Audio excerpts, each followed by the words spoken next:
is 7:15, so I'm going to make a motion to open the meeting. So, all those in favor, Neil, aye. Carol? Aye. Jean, I can't read your name there. It's got something else. That's my mystery identity. Sorry. You've been revealed. Go ahead. All right. Michael? Aye. Courtney? Aye. I think that's all we've got at the moment. Cindy is coming, yes? No. No. Okay. I thought she was. I know that Jessica's not. Okay. And here comes our agent. So we'll give her a moment to come on. All right. So calling this meeting of the Sherborn Conservation Commission to order, January 20th, 2022. Woo! Virtual meeting. Here we are. So, first order of business is if there is anything that we wanted to add to the agenda that could not have been anticipated 48 hours in advance. Neil, you got my email about the border brushing, and if the commission would take it up tonight, I think that would be timely, but that's up to you. So here's what yeah, and yes, I did get your email. So what I think we should do is at least discuss it. Like how far we get in the discussion will be a different matter, but let's at least take it up and sort of talk about what we would need to do to be able to be comfortable with it and so on and so forth. So that's fine. We'll add it to under the discussions. All right. Anything else that's anybody wanted to add? Nope. No. Fantastic. All right. So then, Jean, did you say that you had a? Oh, yes, Michael. We're basically adding it under side issues under the agent's report. Otherwise, we have to do a vote. We have to vote to change the agenda. Okay, I move that because this is something that's come up and it's time sensitive, that we add a brief discussion of border brush mowing to the agenda. Second. Thank you. All those in favor, Neil, aye. Carol? Aye. Jean? I abstain. Michael? Aye. And Courtney? Aye. Okay, the motion carries. Okay. Anything else anybody wanted to add? Sorry, I'm sort of resetting. Okay, great. Now, Jean, did you say that, because you texted me earlier that I thought you said that Cindy had a poem. But no, I said Carol had a poem. Carol, thank you. All right. Carol? I am prepared with a poem. Excellent. Take it away. So, thank you. So this poem is called Winter Trees by William Carlos Williams. I want to preface it by saying this is a short poem, and it uses the words attiring and disattiring. And I want to explain those because they're hard to parse words. They're unusual words. And just in case you couldn't get it from the way I was saying it, attiring means to put on clothes, and disattiring is the opposite. So that's my preface. So Winter Trees by William Carlos Williams. All the complicated details of the attiring and the disattiring are completed. A liquid moon moves gently among the long branches. Thus, excuse me, thus having prepared their buds against a sure winter, the wise trees stand sleeping in the cold. That's lovely. Beautiful. Thank you. And all short right. is good. I know, right? I like those. Okay. So I know we've got DEP comments on rail trail that's scheduled, and that's not a hearing, so we've got 1 minute. But why don't, Jean, if you want to, you're going to take the lead on that, correct? Yeah. Okay. Anna, can you please pull up the DEP notification form?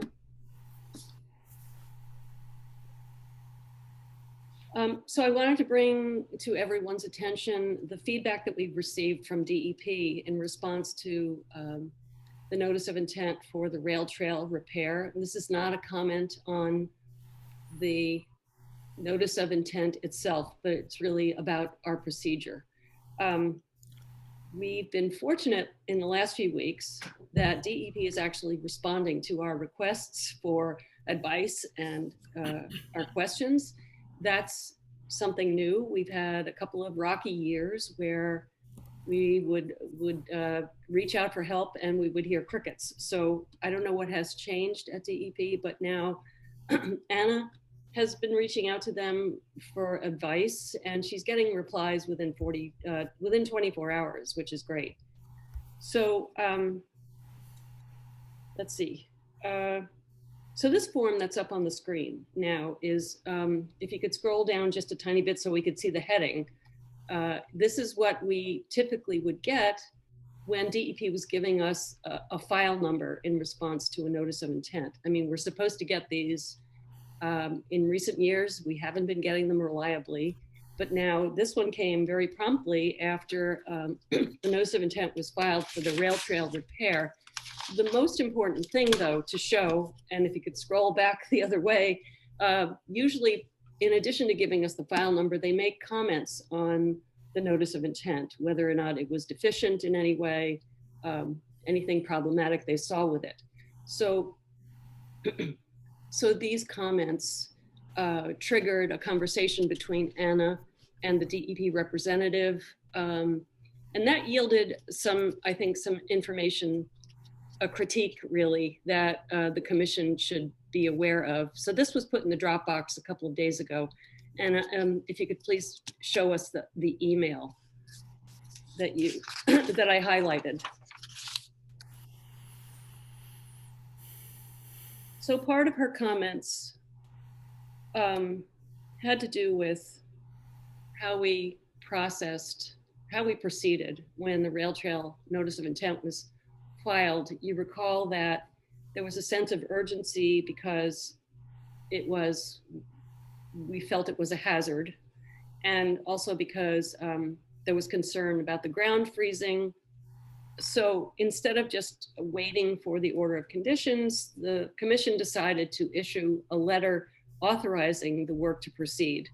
And if you see the last sentence of the first paragraph from DEP, she has declared that that letter that we issued was not valid, and that no work should have proceeded without an order of conditions. And because it did, it was in violation of the Wetlands Protection Act.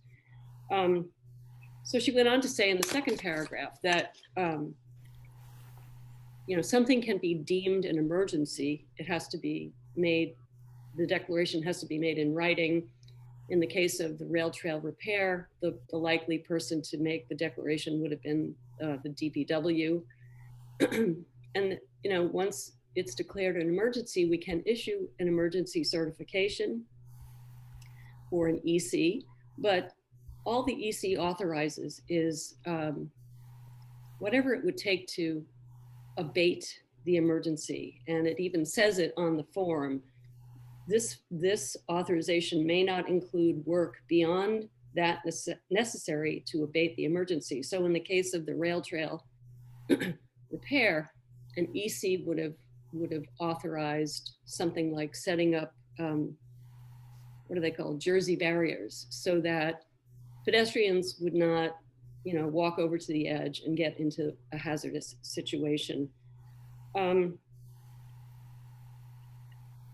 So she said, none of the repair work should have proceeded without an order of conditions.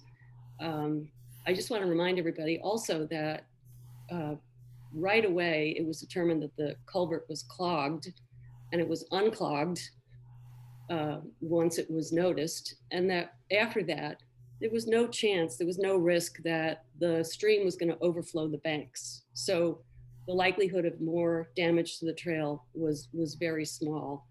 The point being that, I think we've been a little cavalier with issuing emergency certifications. We have to be more thoughtful about what they authorize.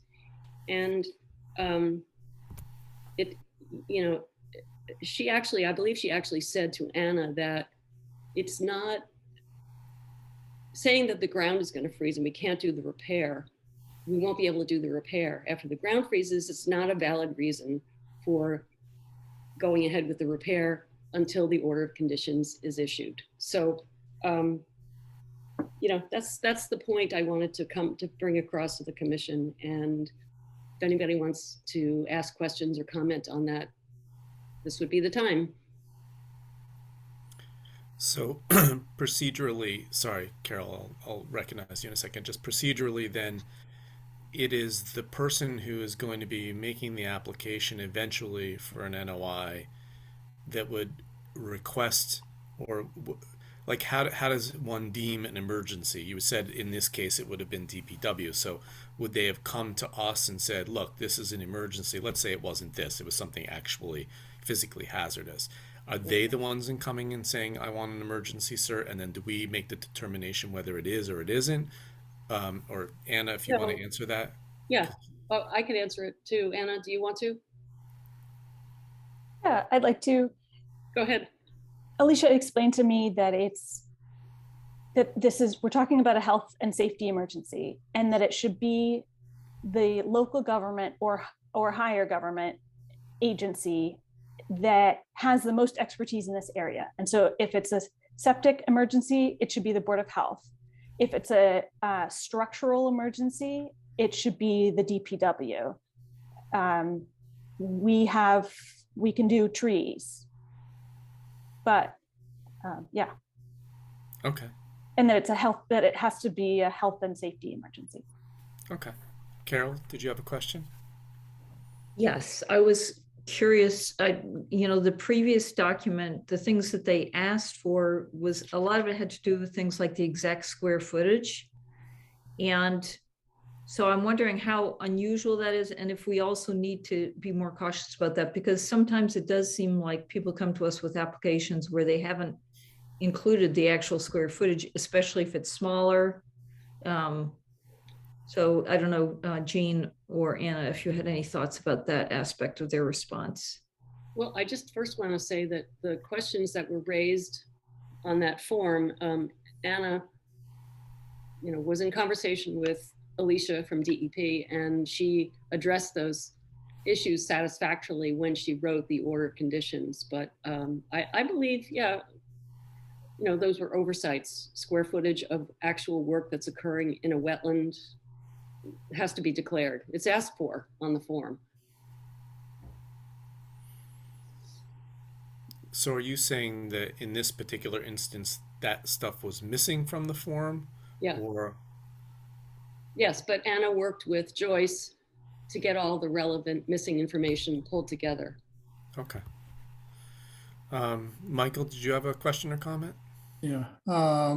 Yeah, I think that generally we do get those square footages and whatever. So I'm less concerned about that one other than we had an oversight, as Jean said. But I'm trying to figure out whether in your discussions with them, whether the whole issue of defining whether something could be considered dredging, whether there was some sense that removing a small quantity of leaves of less than a cubic yard or whatever it might be,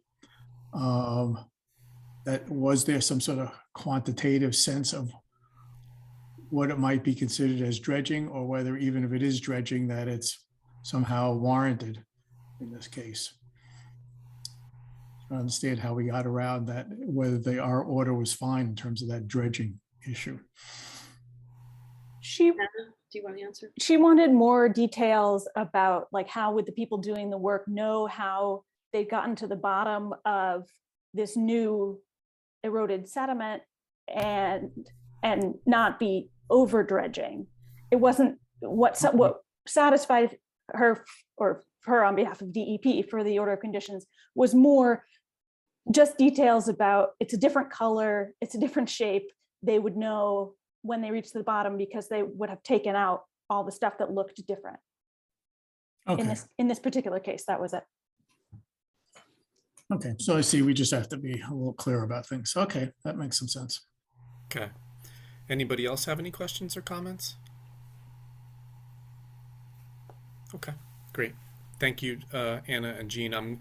I feel like Anna, maybe part of why you're getting this sort of good response is that you've sort of just struck up a, I'm new to the aging game and need some guidance, and you've got the conversation flowing, and so it's continuing, and I'm really thrilled about that, frankly. Yeah, I think that is a part of it. I kept impressing on Anna, tell her you're new, tell her you're new. Yeah, because they want to make sure that people are out there doing the right stuff, even if they're not looking over their shoulder about everything, which is great. So, okay, wonderful. All right. So it is 7:30. So I am going to reopen the Silverwood Farm request to amend the order of conditions. Well, is that it's not technically a hearing. Yes, it is. Is it? Yeah. All right, great, wonderful. I'm reopening that. And I am going to move that we continue that to the February 17th at 7:30. 7:30 meeting. Second. Thank you. All right, all those in favor, Michael? Aye. Neil, I, Carol, Aye. Jean, Aye. and Courtney. Aye. Thank you. The motion carries. All right. And then, Jean, before the next thing we have in terms of a hearing is 8 o'clock. What were we going to put in between? I don't remember. You told me earlier today. Well, I think that it's up to Anna. She has a lot of questions and things to address with us. So I would give it to her to prioritize what to bring up in this time. Okay. Are there people visiting that we want to deal with?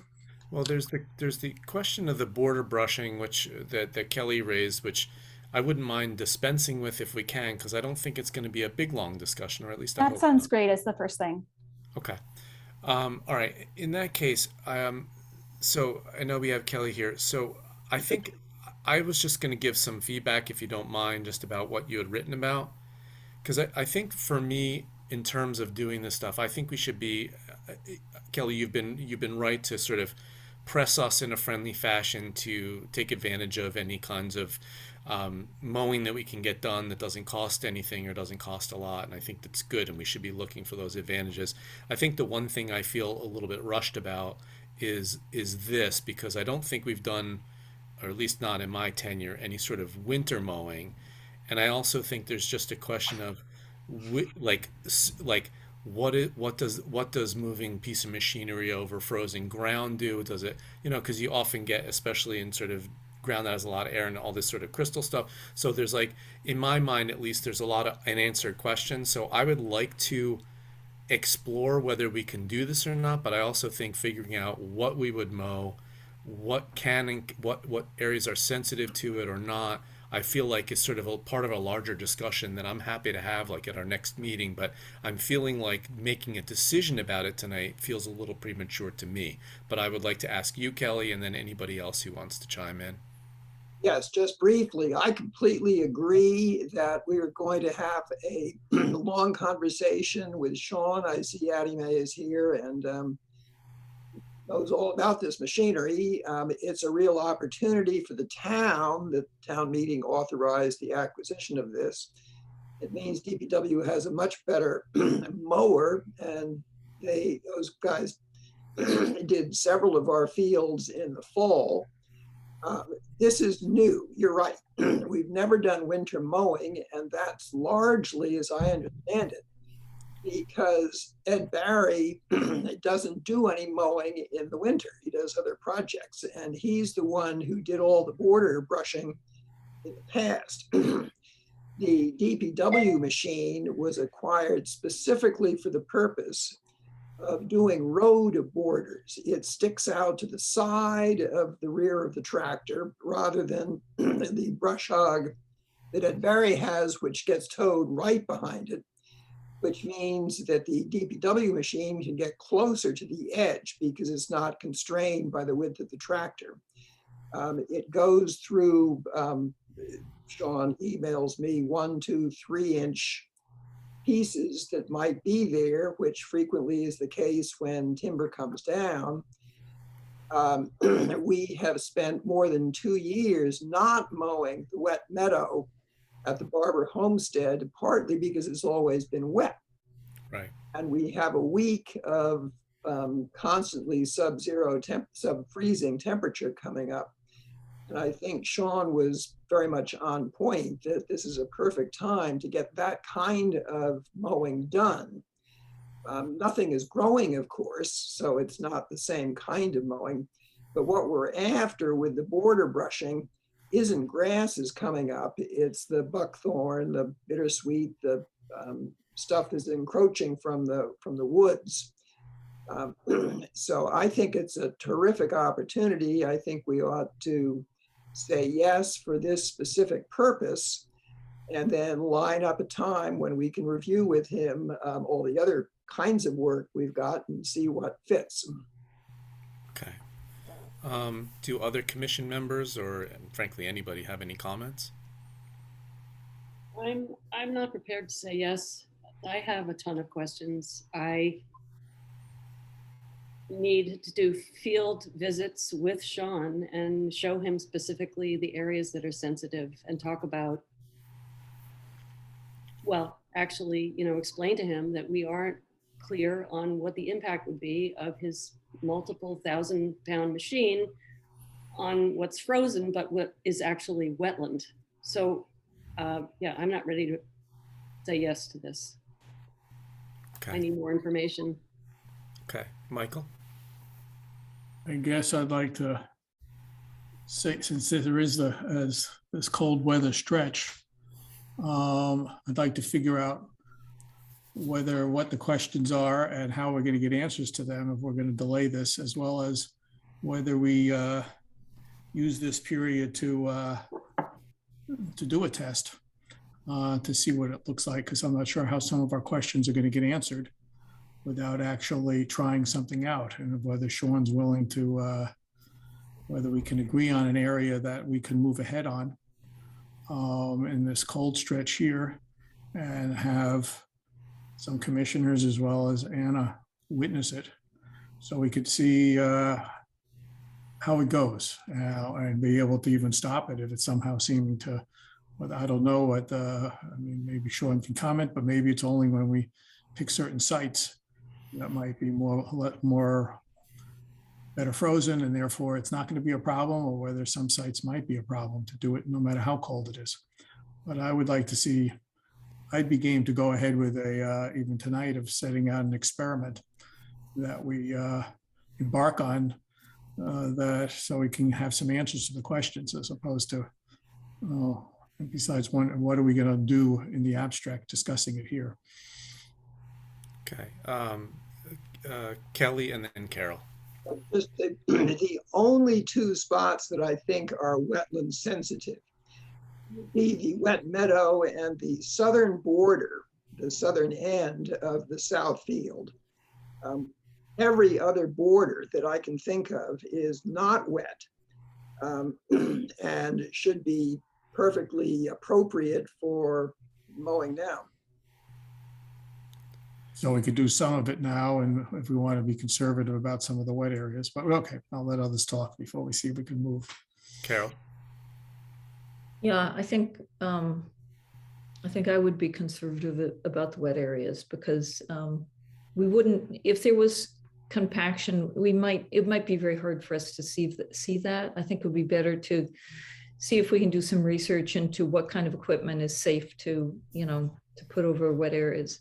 And the other thing is that we're having such variation in temperatures between, very cold and then warm, and we just had rain a little bit ago, that I think it would be good to get some advice on that too, because I think the wetlands may not be frozen as solidly as they might be in a colder winter. So I would really only be comfortable with this happening on what we know is dry. Okay. If I can comment, I think I don't have an issue with authorizing this stuff, but I also want more information. And it doesn't mean that we need to have, because I think the sort of the concern when you say, well, we should think about it, or if you should discuss it further at another time, is like, oh, it's like, well, let's study it, and then everybody thinks that's going to just get pushed off and not get done. I'm fine to slate something on our next meeting, because I'd like to know just exactly which areas we're talking about. I'd like to know what the machinery is. I also, I would like it if somebody could sort of talk about what it means to sort of put equipment over sensitive areas, or even not, just jurisdictional areas that in the wintertime. Because again, frozen solid is that doesn't mean that the ground isn't subject to potential compaction and all the rest of it. And so for me, I don't have a problem quantifying this, having a brisk and efficient discussion about it, but I just don't feel like we're there tonight. Like, and it's the winter time. It's going to be the winter time for another month and a half, and I think we have time to do that work if we think it's a good thing to do and a good use of our and DPW's resources. Carol, did you? Oh, you took your hand out. Michael, did you want to say something? Yeah, I'm trying to get at two things of what it is you would want to see that we would have for our next meeting so that it's a fruitful discussion specifically. And I still want to pursue whether there are areas, and a question to Kelly, whether there are areas that are not under wetland jurisdiction that this would happen, that we could at least do some of that, some part of it to see, because I'm concerned about compaction even in non-jurisdictional areas. But whether we could even try, at least even between now and then as input, to try a non-jurisdictional area where it's cold, where it's frozen, and see how that goes. Okay. Carol? I don't have questions prepared, Michael, because this came up yesterday, late afternoon. I would like some time to formulate my questions. I would like some time to visit the field with Sean, maybe do an experimental run. I will say that I am away next week, but happy to do that early in the week after. That's fine. That's all I'm asking for, is that kind of, that we get clear cut about questions before the next meeting, and whether that includes doing an experiment like you're talking about, and whether it fits within Sean's schedule about it during the time period you're talking about, if you want to do it. So. Okay.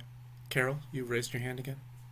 Yeah, no, I think I would support waiting till we saw exactly which areas, because I'm thinking, like, I walk the Barber a lot because I live on Western Avenue, and the whole north edge of the north field, like once you get downhill, there's a big stretch that stays wet way into the spring, and then it gets wet whenever it rains. And then we also know in the north field on the other side that runs parallel to the power lines, that's where there was the wetland that gets wet in the spring, and we've seen peepers there. So it's not as all that straightforward in some of these areas. And the other thing I'd like to know is the difference between the machine that we're talking about now and the one that we've used in the past for brush hogging in the Barber, because we've obviously done that before, and in terms of size, weight, etc. Okay. Yeah. So that means, Carol, so the idea of whether, if Gene was willing to do an experiment out there in a week and a half in an area, do you think that we could, or with Anna, decide that, okay, this is not the wet area at the lower part of that field. This is, these are areas that are clearly, that we know are not wet and not in jurisdiction, whether you're saying that even shouldn't be done. Here's the thing is that, like, for instance, when I walk around the Barber, the one area that has the most regrowth is actually in the south field after you get around the area that we sometimes refer to as the island, whereas the areas that are high and dry and firm, some of them have a bunch of stuff that has to be mowed and others don't. Like the middle field has that big area under the pine trees. So, I mean, I guess you could do a test. To me, that would be only show that, yes, it works fine in certain dry areas, but it seems like the question that we're having is whether it could work for the entire field. And it seems like we could do some research of, like, knowing where those areas are, but then also understanding what machine is going to be used, the weight, and what is recommended in wetland areas. So that's, so I guess I'm not sure that a test will show us all that much about how it will function in a wetter area. Well, the question is whether we can go ahead in the non-wet areas that we know of. But, so here's what I think. Here's what I'm hearing, at least, is that people would generally conceptually be open to, if Gene's willing, go and sort of do a test run so that we can get a sense of it in an area that's not jurisdictional and it's not wet, and before the next meeting. I'd still like to come back together at the next meeting with kind of a list or inventory of all the areas we're proposing to potentially mow, and you know, and some information about what it is like to mow in areas that might be wet when the ground is frozen, and whether that's an issue from an ecological perspective. And also, it has to dovetail with Sean's schedule. You know, like we're not going to just sort of like snap our fingers and he's going to show up and do it. We have to make sure that works too. So, anyway, Kelly, you have your hand up. Yeah, even if there are some areas that you don't want to touch without more information, we have at least 3 fields: Hope Still, Schoolhouse, and High East along Western Avenue that are completely dry. And I think there is absolutely no reason for not taking Sean up on his offer as soon as he can do it. So, sorry, I just have oh, sorry, Sean, you go ahead. You have your hand up.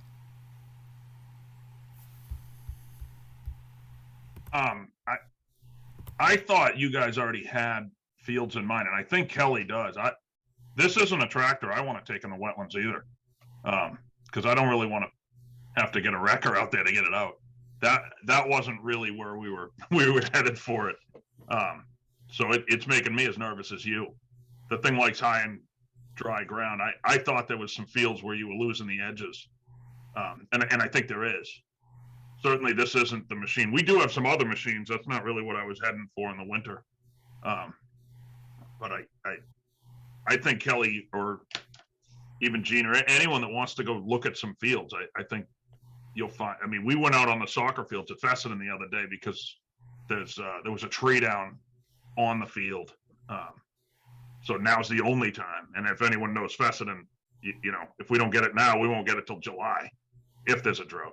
So it's just advantageous. And like you said, Neil, the schedule may or may not stay open. You know, it's winter in New England. We might have 3 more weeks of complete frost. I might get 2 feet of snow, and obviously that's not going to work. Right. So I'm more than willing to go out and, you know, walk a field or try a small portion. It's just something interesting to do. It's a great machine to do it. It is big, but it doesn't have much real. I don't think we can calculate it. I don't think it's got any more per area tire weight than a heavy skid steer that Ed Barry might have. Okay. But it's certainly, I mean, it lives here. Anyone can come look at it. I was trying to find a good picture I could share, but it won't do much good. It does more good to just see it, or I can bring it out somewhere. Okay. So I propose then, at least, I'd like to have 2 things done by the next meeting. One is I'd like to understand, because here's what I would say: in non-jurisdictional areas where you would just go and brush hog in the summertime, like in my mind that doesn't make much difference. We don't want to run this thing in the winter or the summer over the wetlands, you know. Like, so I just my feeling is if we can do, if Gene, if you're willing to go out and meet Sean and see what this machine does and how it operates, and then we can come back together at the next meeting, talk about all the areas we want to do and do it. And if it warms up, well, oh, you know, what I would say is this: if it warms up and these are areas that aren't wetlands anyway, then what the hell difference does it make? They're going to be dry when it gets to be 40 degrees versus when it gets to be 20 degrees. I mean, they'll get a little squishy, but I just, to me, it's like I just want to see. I want a dry run first. I don't want to commit us to sort of a thing when we haven't really sort of talked about what those areas are. That's all. I mean, are people comfortable with that? Is that okay? I feel like it's a middle ground, but I don't know. Maybe people can disagree. Not even sure it's a middle ground. As he said, we're not clear we're going to ever do it in a wetland anyway, which is a matter of taking advantage of the fact that it's available, and whether Kelly's fields that he's talking about are clearly candidates to do some experimenting with and look. And somebody could look at Fessenden too if they've just driven over Fessenden. That's certainly squishy enough. Right. So are people comfortable with what I've proposed? I'm comfortable. I mean, I think that list, I haven't walked all of those thoroughly, but the list that Kelly mentioned, Hope Still, Schoolhouse, and High East, I agree, seem to be dry. Okay. Gene, are you willing to go meet Sean? Yeah, I'd like to try to schedule something with you, Sean, the week of, I guess it's the 31st of January, that week. And then the next meeting would be Thursday. So I don't know if we're going to have a window to talk together and look at the work of the machine together in time for the meeting. But that's my window. Okay. Okay. All right. So let's do that. I mean, I think for us, we're always take a little bit of a conservative approach, but it's not just like, I mean, that's just how we do all this stuff. So I think it's okay. All right. So are we done with this? I think so. Wonderful. All right. In that case, we still have 15 minutes before our next thing. So Anna, do you want to sort of see what else oh, sorry, Jean. Yes? Sorry, but is Rafe still here?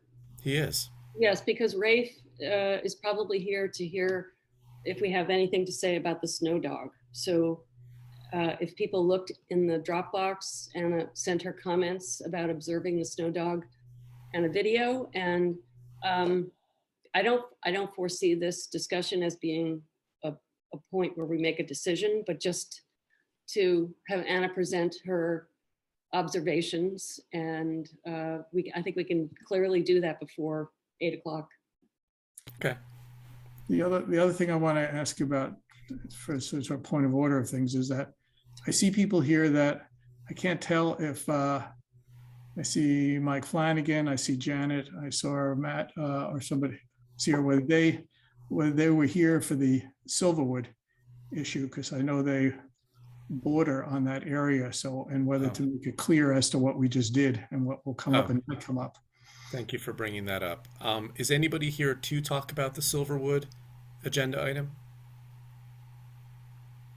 This is Janet Mitchell. So Michael was correct. That's really why we were here listening in. We appreciate that it was moved to the February meeting. So we will plan to rejoin. We are eagerly, aiming to understand that as we are abutting properties with some concerns that we've raised, I know, to this group.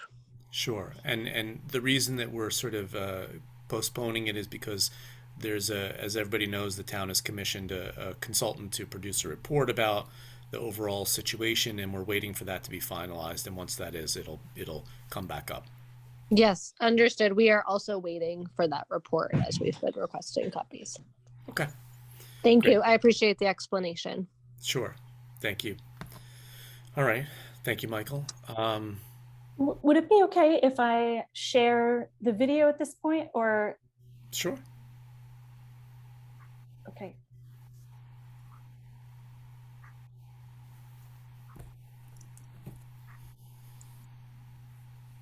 I want to just give people a heads up that you're going to be hearing. So you're going to be hearing the snow dog. It's, if your volume is on really loud, then you will hear it really loud. So this is just from the 19th, when Rafe graciously gave me a demonstration at Pine Hill Elementary School. Some of it was on the fields, as you can see. And so the farthest away that you'll see it is an elementary school soccer field, which is less than 100 meters. You can hear it there too. And and then at the end of the video, going up a trail, which is where we're not really going to be asking for it in big wide spaces, but maybe we would be if we even permit it on conservation land. So those are just two possible scenarios. Without further ado, here's the video.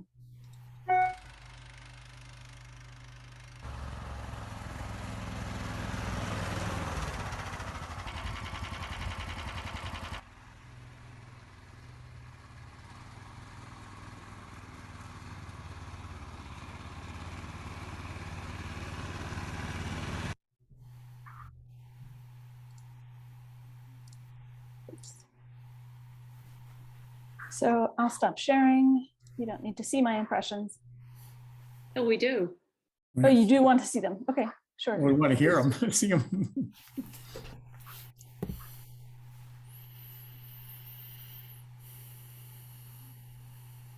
So as you could see in the video, the extension that's on the back is a sled that the person who's driving it stands on.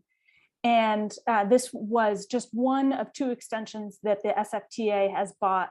But when Rafe tried it out before his demonstration for me the night before, he found that deeper snow, considering how powdery this snow was, it would have needed to be deeper for this other one, which Rafe, is this the cross-country ski one? No.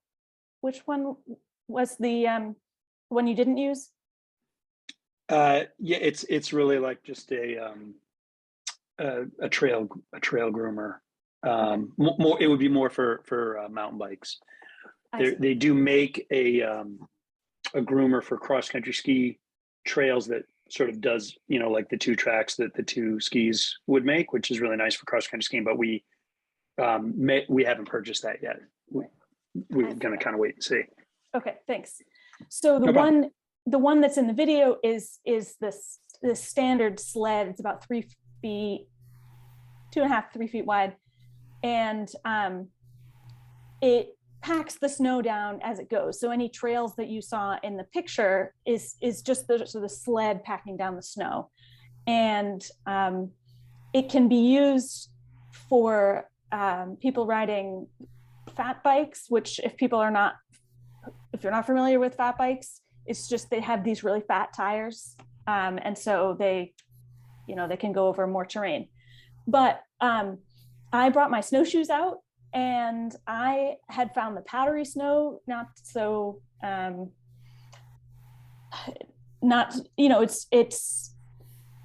it was so powdery. And then when I walked on this compacted trail, it actually was sort of a pleasant snowshoeing experience. And there was somebody out there from the SFTA who is cross-country skiing on it and was also able to do that.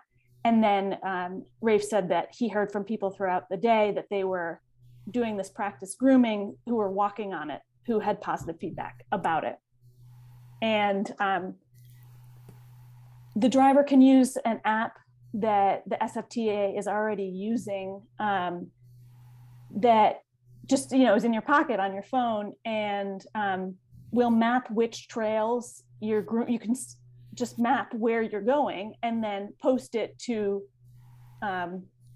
some public website to share, this is where there are groomed trails today. And I did notice that there was a spot where it was sunny and had melted and then was refreezing because this was such a cold day.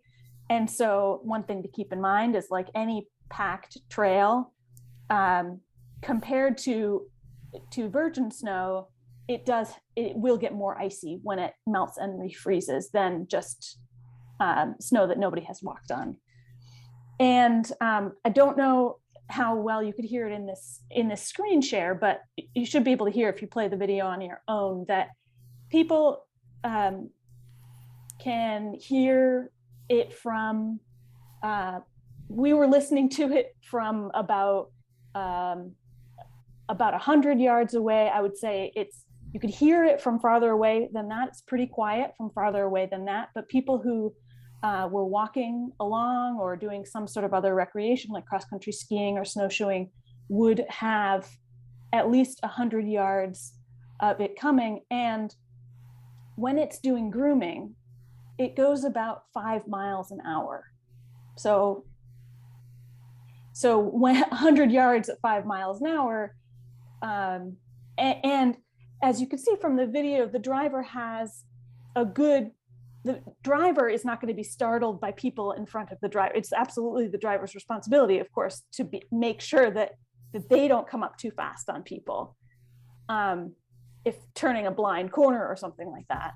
And I would think that people, so in addition to people, dogs, horses, I'm not an expert in horse hearing, but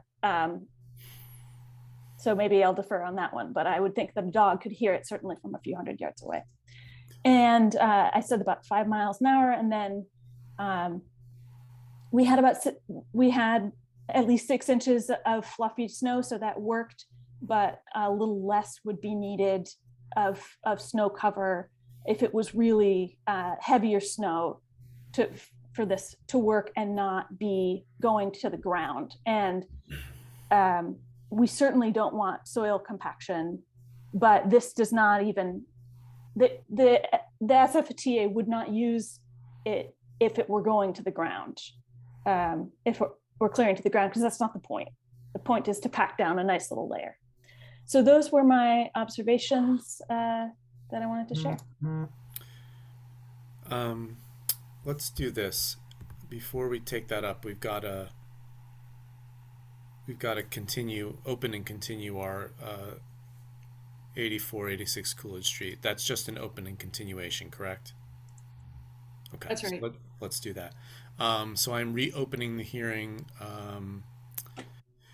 on the notice of intent for 84, 86 Coolidge Street, Coolidge Crossing, and I move that we continue it to February 3rd at what time, Elizabeth? 8 p.m. 8 p.m. Do I have a second? Thank you. Any other discussion? All right, all those in favor, Neil, aye. Jean? Aye. Michael? Carol? Aye. Courtney? Aye.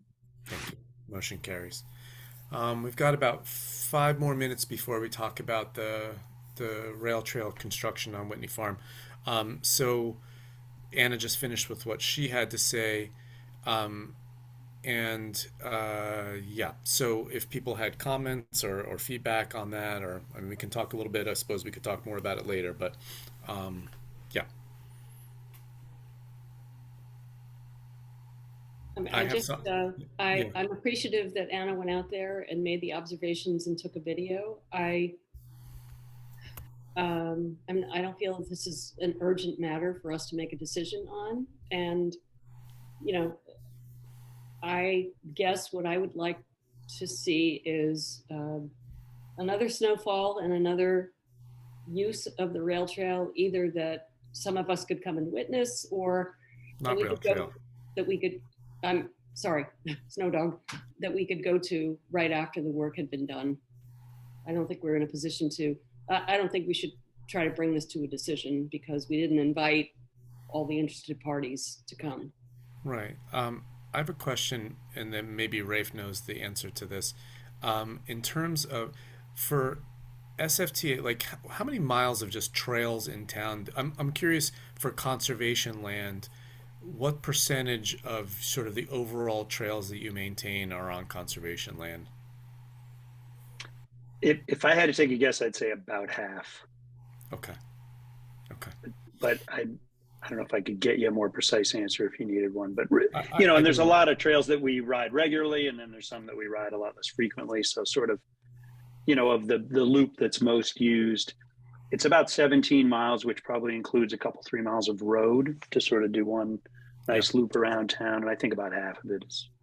Okay. So Ray, the parcels that you concentrate on are the Barber and Bailey Trail? Yeah, and then up is, I guess, Brush Hill, up kind of that side before you get into Town Forest. Is that the Brush Hill area? Yeah. That's the other one. Yeah, where you come out of the Barber, there's a little bit of, we call it road work when you have to ride on the road. And then you connect in off of Dexter and through the Corsebrook Farm there and up the hill over where those new bridges are. That's kind of a pretty well used loop as well. Okay. Have you is Town Forest okay with you grooming their trails anywhere? Yes. On their property? Yeah. Yep. And we've been in touch with the trustees. That's another area down in Rocky Narrows where it's part Town Forest and it's part trustees. And so it'd be a little tricky to do much in there and make sure you were staying on the right. You know, the trails just kind of blur into each other in terms of who is on it. So I sent an email. I'd been in touch with Mike in March and corresponded him in front of this snowstorm, but I haven't heard back yet. So we haven't done anything over there yet. Okay. Michael, you wanted to say something? Yeah, I guess just to be clear, I like the idea of making the trails more accessible and a broader sense of uses.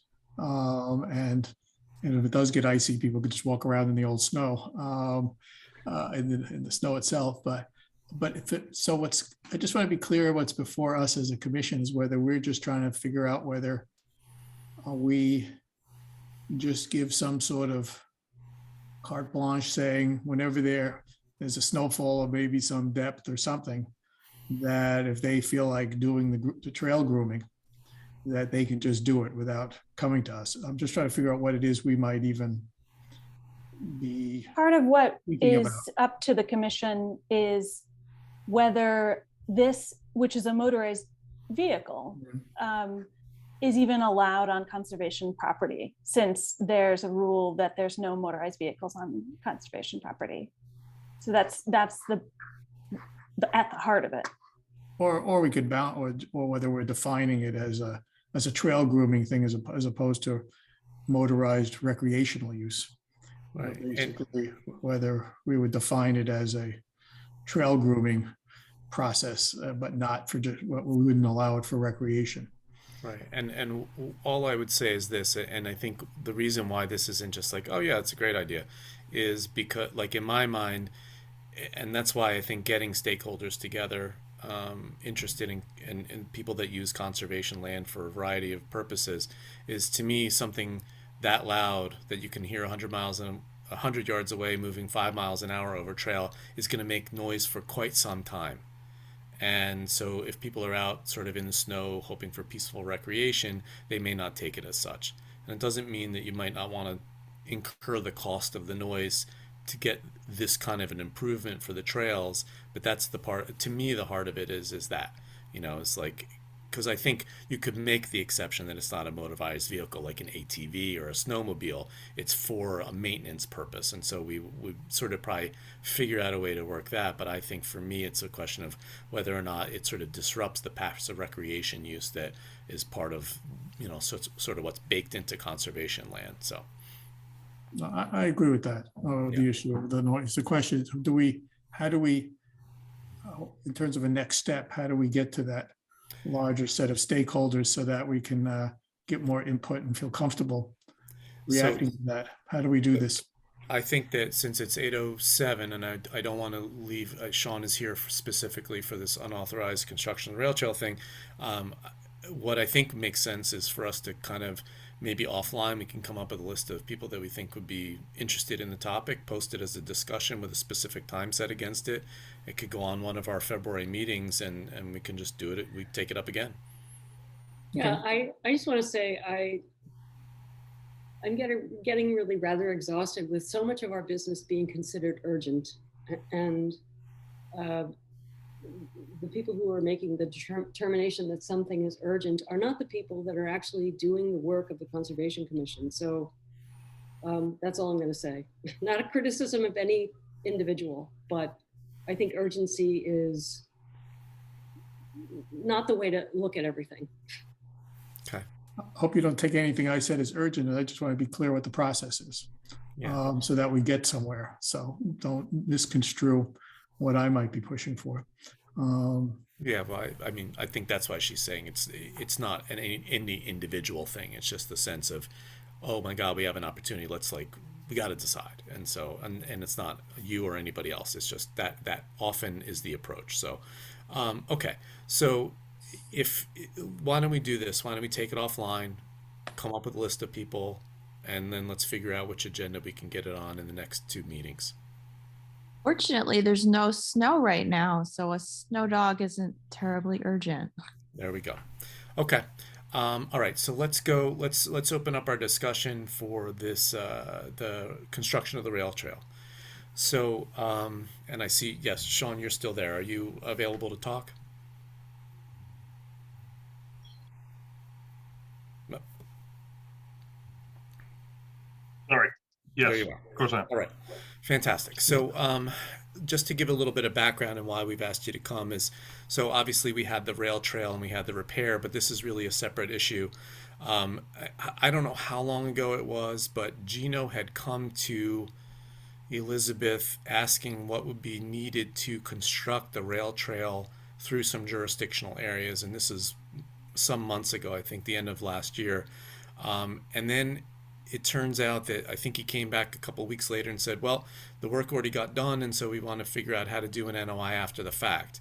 And at the time, we were just really struggling with a lot of different things, and so we just never circled back on it. But now we finally have a little bit of bandwidth to do it. And so, from my perspective, I obviously it was built. It's definitely in jurisdictional areas across the Stopping Brook. And so I just wanted to get a sense from you and just as a representative of DPWs, I'm assuming you guys did the work, but I'm trying to understand how it could have possibly gone forward without coming to us for permission and a permit first. So we didn't actually do the work. It went out to bid as part of the Complete Streets project. That did much more than just this. It was the sidewalks downtown, the lighted crosswalks. There was projects all over town. This was a small portion of that.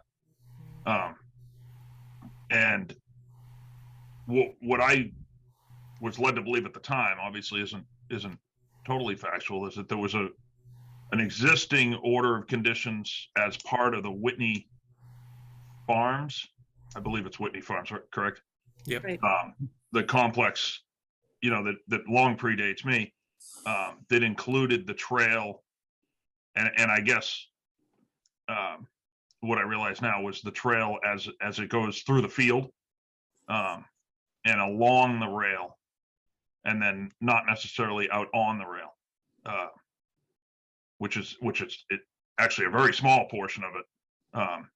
Of course, what's on the rail is what you're referring to as jurisdictional, but it's much a longer of a path where it leaves the the parking area, loops around the back of the complex, and then jumps onto there's a gas line easement there, and it actually enters the railroad bed where the gas line actually enters the railroad or crosses under, so to speak. So Sean, you're right. The original order of conditions for Whitney Farms from 2000 and I don't know, did account for a pathway and the pathway meeting up to a proposed eventual rail trail. But I think the part of the rail trail that was just constructed, which runs parallel to where the rail bed used to be, there was no permit for that. But right. Again, So that was I'm a tapping my misunderstanding on my part. And then logically, once we had the contractor in there, it was okay. It's almost impossible to access this area. So from just a moving material around, it made sense. We actually we came in from Holliston. As did, when we did the repair, we actually backed trucks all the way in from Holliston because they have road access. We can't even get in there unless you're going to drop off the bridge, but then you're in water. So I guess then, but it's the one part of it that doesn't totally add up for me or make total sense is that if Gino knew that a permit was needed ahead of time and then came back later saying, oops, the work has already been done, was it something where is that like that's the part where, so what happened sort of in that, I don't know if it was a 2-week period or whatever it was, but that's the part I'm just confused about, really. Well, I think he thought that the order of conditions, well, at least the conversation was, we thought the order of conditions had lapsed, and then he found that it had, they told that because of the pandemic. So that once he had said, well, there's still an open order of conditions, I took that as, okay, so this is still allowed as part of the Whitney Farms OOC, the open OOC, or I think it might have actually been part of the amended one when the solar panel or the sewer treatment plan or something. I haven't been involved in that, but I know there was updates to site plans for Whitney. Right, and we had for the solar array, we had a separate NOI come in for that, but I don't think it had anything to do with the rail trail or construction of it. Yeah, maybe it may have extended the open dates for the OOC, but either way, I took it as, okay, this is what's included in that, and we're fulfilling that when we put it out to bid. I mean, we put it out for public bid, so it was part of those plans and that contract. Okay.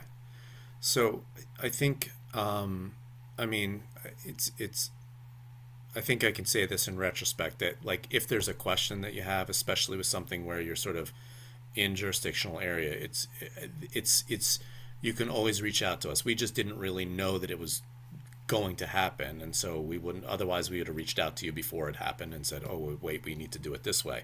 Right. But just in the future, you know, if something like that comes up, you know, it's easy enough to reach out to us and we can clarify that stuff. So okay. Right. And frankly, you know, we were really busy with the Pine Hill construction. I mean, this was a busy summer. You know, so the sidewalks were going on downtown. This was kind of a, you know, I wanted to wait for my first vacation in 2 years, and the contractor's like, well, I'm going to go work on that path down there. And he started working at Whitney. And for the most part, I was out of town, but our focus was elsewhere. And, you know, we were in contact with Joyce, but it was tough because, again, you guys were in transition there. Joyce had walked some of this,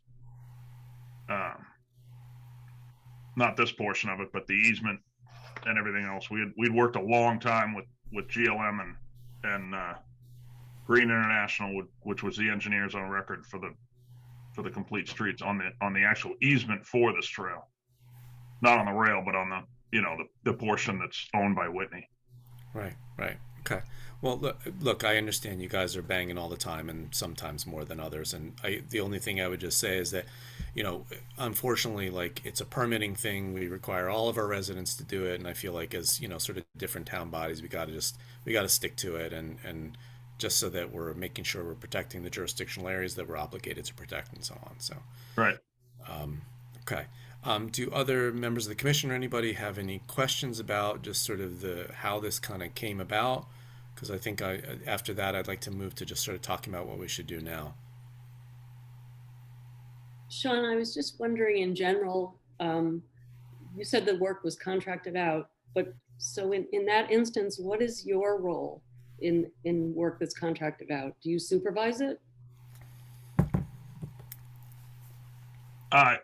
Yes. I mean, I was overseeing the entire contract, but again, it was a very broad project or scope. It included, you know, all that sidewalk work that got downtown. So there was asphalt and concrete and stone walls that got moved in front of the Peace Abbey and crosswalks downtown. And then again, this was a small portion of that, road markings all over the place. So it was somewhat of a difficult project to manage because it was kind of all over town. It was over the course of about 3 or 4 months. This wasn't an easy summer to get work done in the first place with the amount of rain. So it was, you know, difficult at best. I just have one other question about, so we saw a plan, Addie Mae sent us a plan 2 weeks ago when we thought we were going to be talking about this 2 weeks ago, which looks like it was the original design of the rail trail, where the trail was supposedly going to be built right above where the old rail bed was. But now instead, it's built alongside where the old rail bed was. So how, you know, in a short answer, I'm happy with a short answer, how is it decided to not go with the original plan and to move it alongside the rail bed? Well, I think the final plan is going to be the rail bed all the way to Framingham. And I don't know if he's on here anymore. No, Rob Wolf is on here and he could probably speak more to that. But this particular plan, which was devised quite a while ago, was the intent was to create a parking area, which may be the only one in town that we create, and a path that's an ADA compliant path. So it would be very difficult to leave where the parking is along that field and then drop down to the railroad tracks and keep it ADA compliant. So long before I had anything to do with it, they decided the best way to do it is travel along the back end of that field behind some stormwater basins that they have, and then drop down where the gas line is, because that, the grades actually match up there. When you're too close to Whitney Street, there's about a 10 or 12-foot drop. Right. Obviously, because they sunk the railroad to get under the road. Right. So it would have been quite difficult to get in there. It's also soaking wet in there. And we don't own the railroad bed under the bridge right now. We don't own the bridge, and we don't own the bed under it. I'm not sure where it starts, but there's still actually railroad ties and rails under the bridge. Right. Okay, that was good. Thank you. Rob Wolf, you wanted to comment? Yeah, thanks. I think it's probably Gino who would, well, I don't know, maybe Addie May, I see her here. She might know something about this, but Gino would provide some continuity back to there. I do know that, I don't know, must have been at the very beginning of the Whitney Farms project when it was rising tide. I spoke to Russ Tanner, one of the developers, and they were amenable to putting in some parking and some trail access to the rail trail. And I know they worked with the planning board long before I was on the planning board. John Higley was instrumental in it, but that layout of the trail as it was constructed, where it goes from the parking lot, it curves over, it runs parallel to the rail trail, and then it comes down to the gas line. I'm astounded that it wasn't permitted, if it in fact wasn't, because it has been on the plan for, I don't know, a decade or so. And I thought all the engineering for that was done at the same time that those big, I assume they're stormwater retention basins or something that it runs around. I had just kind of assumed that was all done at the same time. But, this was nothing new. This was no change of plans or anything. The way the trail runs next to the rail line has been in the works for, I don't know, 10 or 12 years. It's only the additional 250 or 300 feet between Dopping Brook and the gas line that protrudes into the jurisdictional area that was kind of added as a last minute thing. Well, that's the crux of it. Yeah, right. That's the part that we worry about. I mean, just as evidenced by the fact that we did have a situation where we ended up with debris in the brook. So, yeah, that's why we want permitting ahead of time. Marion, you had your hand raised? Yeah, just to add a little bit to what Robert said. Rob was absolutely correct. I was on the planning board when a lot of these discussions were taking place, and that the Whitney Street, the Whitney development easement was put in place, I think, shortly after I got on the planning board. And what you're calling the rail trail running parallel to the original tracks was actually the access trail that was, as Rob said, was designed as an access easement on the Whitney Farms property to get down to the rail trail at a point where it could be ADA accessible. Before that, it couldn't be. So the trail that goes parallel is part of the access trail. It's not formally part of the rail trail. This remains confusing. Okay. Oh, well, it's hard to talk about without a map. Right. Okay. Did anybody else have any questions or comments about this particular piece of what we're talking about? Carol? I just wanted to mention that, yeah, the part that it's part of the rail trail that doesn't have the path on it, in other words, it's closer to Whitney, is underwater. Even like, I think we walked there this summer and it's underwater. So I understand why they decided the access had to be on higher ground, but that's the only comment I have about it. Okay. So I guess all I would just sort of add at the end is that I know that things are busy, and having to get permits from the Conservation Commission to do work, especially if you have people on site or it's part of a bigger thing or whatever that stuff is.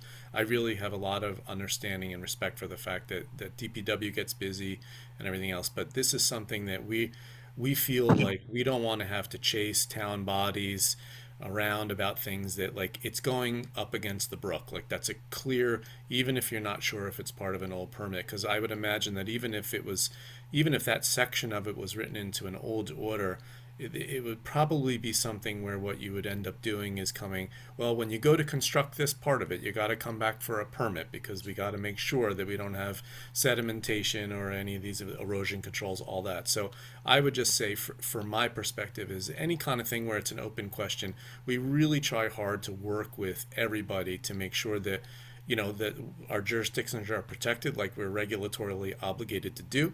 And so we're trying not to be overly burdensome, but at the same time, it's better than having to fix something that is really broken later or create a situation where people say, well, they didn't do it, so why should I? And that's just not a situation we want to be in. So I would just encourage DPW to just come and talk to us. We're happy to have conversations about it, even if it feels like you're kind of running too hard. I know that feeling very well. So that's all. Courtney, did you have a comment? Sorry, I see your hand raised. Yeah.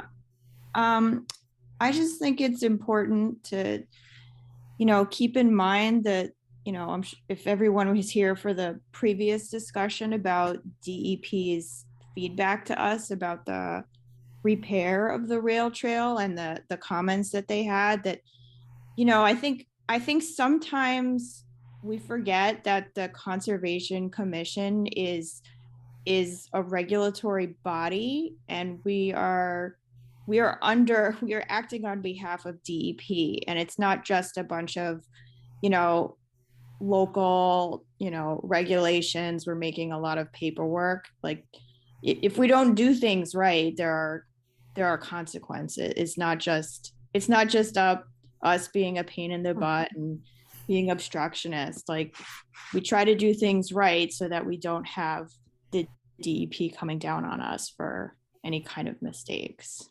Can I add to that just briefly that I think it's important for people to realize that over the last 20 years, the commission has probably evaluated thousands of permits, and we have denied 3.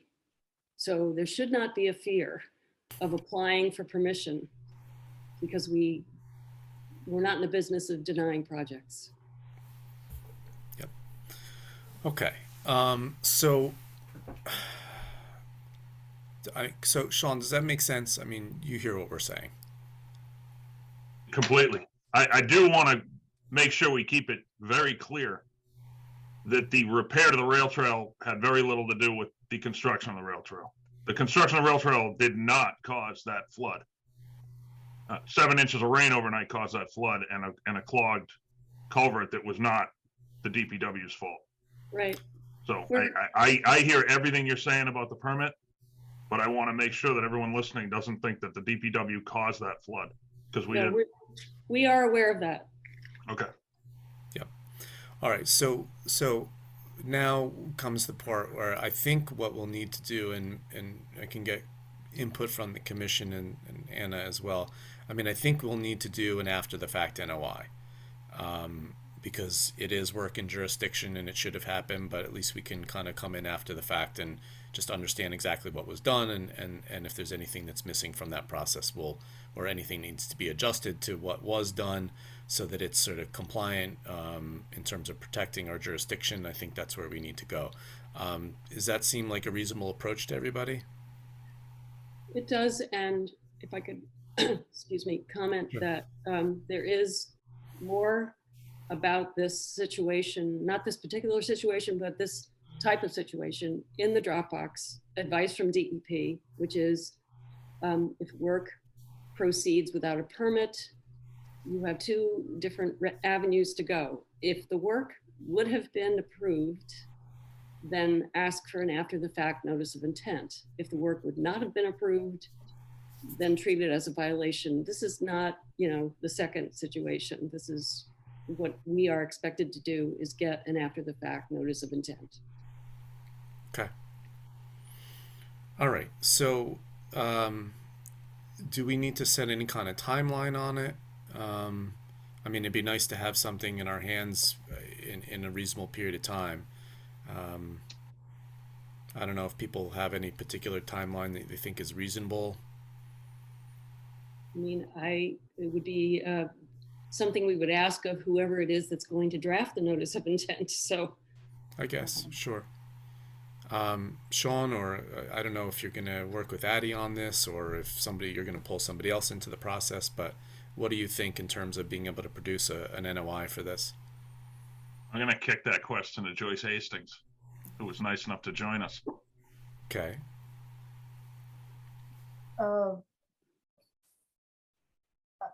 With this, I'm assuming that it would not be appropriate to amend the existing order for the trail to include.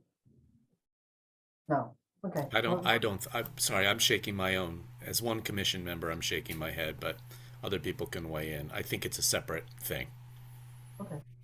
Then I would like, I would say 3 weeks, if we could have it done within 3 weeks for submission. And are you doing this in your capacity as GLM engineering? Yes. Okay. Yes. So you're preparing it for DPW? Yes. Okay. Correct. Great. Please. Wonderful. We know you, Joyce. we've I seen. thought you might have heard of her. We've seen your work. We like your work. Okay. So yeah. So then, if that's okay, then 3. I mean, I think that's fine, unless any commission member thinks that's too long, too short. I don't know. I mean, too short, it makes no sense. But I think 3 weeks is reasonable, unless anybody disagrees. I agree. What's that, Michael? Did you say something? You're muted if you are. He didn't unmute himself. Okay. Tried to get there quick. Yeah, I think I'll probably agree with you, Neil, but I'm just curious to revisit this question that Joyce brought up of whether amending the order of conditions. But I guess it's a different applicant. I just wanted to make sure we weren't ditching that angle. It's also different land ownership. Yeah, that's what I was wondering. Okay. Okay. I don't think that's what she was referring to. So is this just for what? So the permit is for the whole length though, isn't it? Is it, what are we? Because the trail starts at the Holliston town line and runs down the rail bed. Is that the only section that you're looking for a permit on? No, that's a question that I'd be happy to discuss with you offline, but I believe the entire part that is parallel to the old rail bed is jurisdictional. Yeah, anything that's in jurisdiction from that piece of rail trail, Okay. right? Yep. Okay. So Michael, I mean, I understand what you're saying, but in my mind, I mean, if it's different ownership, that's one thing because the repair is just at that one spot. But I also think it's just like you have an NOI for a repair to something that doesn't have an NOI, or doesn't have an order of conditions, and it strikes me as, sort of bootstrapping your way into what should have come before the second NOI. But it was I wasn't sure of the actual scope of the other one, but right, if it's not part of the other one, it's not. Which order of condition? I'm trying to figure. I don't even know what that is. Were you? Anna, I think we should dig into this offline. Okay. I think everybody's a little bit shaky on the history. Okay. Marion, you had your hand raised again. Yeah, I just wanted to comment. It probably would be useful to involve Gino in this discussion. We've invited him twice, and he says he has nothing to add, so he did not attend. No, but I mean, as Joyce goes forward with a new NOI, okay, Joyce should, and whoever else should talk with Gina. Okay, that's good advice, and we will definitely take you up on that. Okay, anything else from anybody on this? Fabulous. All right, so we will get started on that, and thank you everybody for attending, and we are going to move on with our evening. All right, what is next? Anna, what is next in our discussion list? Really quickly, the forms and fees items. item is about an exciting new update of People's GIS at the town planner level. Chris Canny is the town builder. He's the building inspector. Building inspector, excuse me. So he's doing a whole overhaul of the town's People's GIS system. And as part of that, we have taken him up on the opportunity to have the fees that come in at the same time that the other fees come in. And so it's just streamlining it for us, for other people who work in town hall, and for the resident. And at the same time, the administrative approval form that is usually a next step, Chris Canny can have the GIS improvement, have that administrative approval form pop up as something that is part of the original process when the person is also doing their building permit paperwork. And so because it is really an office flow kind of thing, Elizabeth and I have talked about it, and we think, this is really Elizabeth's wheelhouse, that it's really a no-brainer improvement. So that item's there to tell you that's an improvement to how the process. Is there any question for us? Or you're just updating us on the improvement? Yeah, I'm just updating you on the improvement. So are you saying that when somebody applies to the building department for a permit, and normally it triggers, or you have to talk to conservation, are you saying that the what's available to the applicant is automatically going to show them the GIS wetlands mapping? No, that would be great. I don't think so. I think if there are certain things about although I should really take note of that question and follow up with Chris about that. I think it's more of streamlining the fee, and that the administrative approval form becomes the next step instead of this person being notified that they should get in touch with conservation. Okay, that does sound like an improvement. I thought that was what was already happening. Sean, did you have your hand raised? You wanted to say something?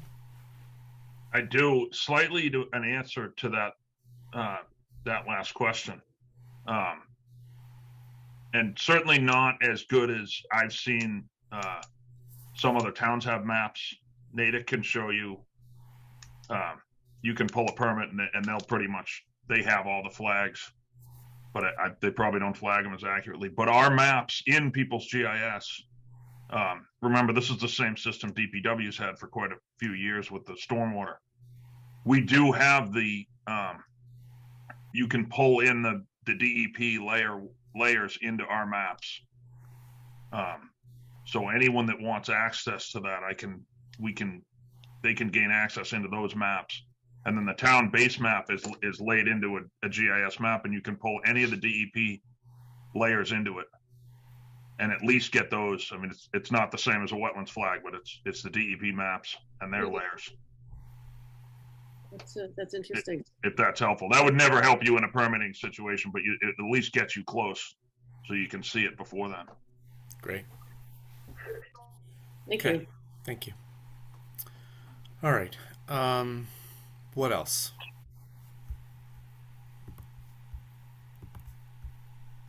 We've got tree removal. We've got minutes. Yeah, I think, Neil, I'm going to recommend that the tree removal process go, and Jean, feel free to share your opinion too, but I think maybe the tree removal process should go later in the agenda after some of these other things like minutes, warrant, mosquito spraying, Zoom, and the agent's report. I think maybe the tree report would go later, but Okay. I defer to Jean to.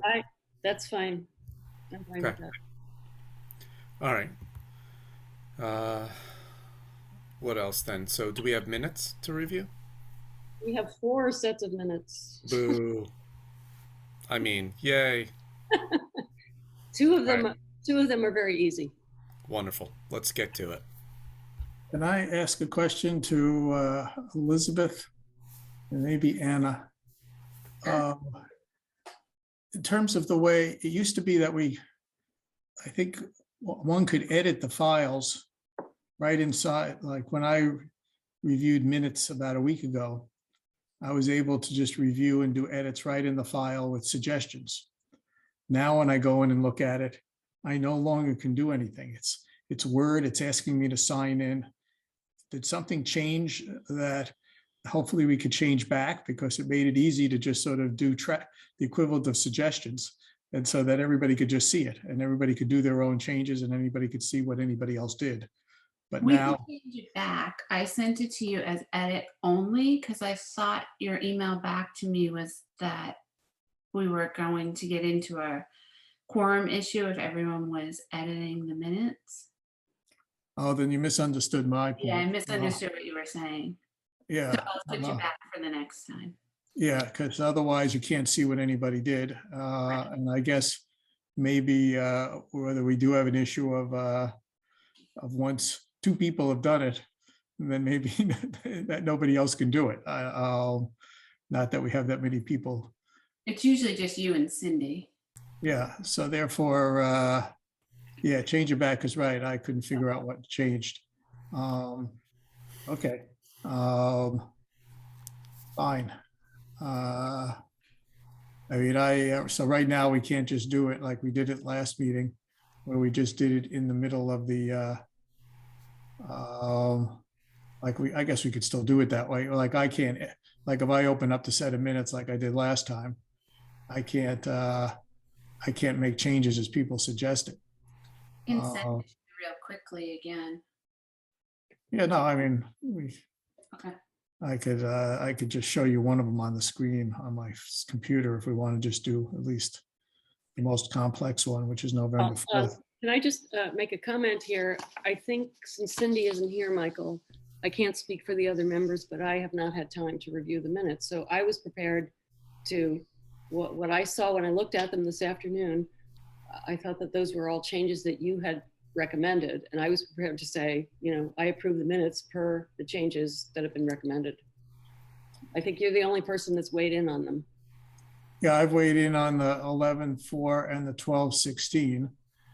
I had the ones, the 10-6 one I have a question about, which I actually maybe I could share the screen and just bring up an issue that that we can answer another time of if I just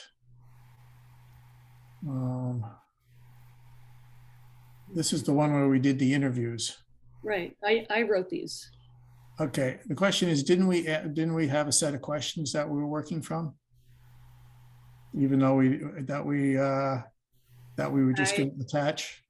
That's I can't recall if we stuck to those same set of questions for each interviewee. So I didn't I didn't think it was wise to refer to them.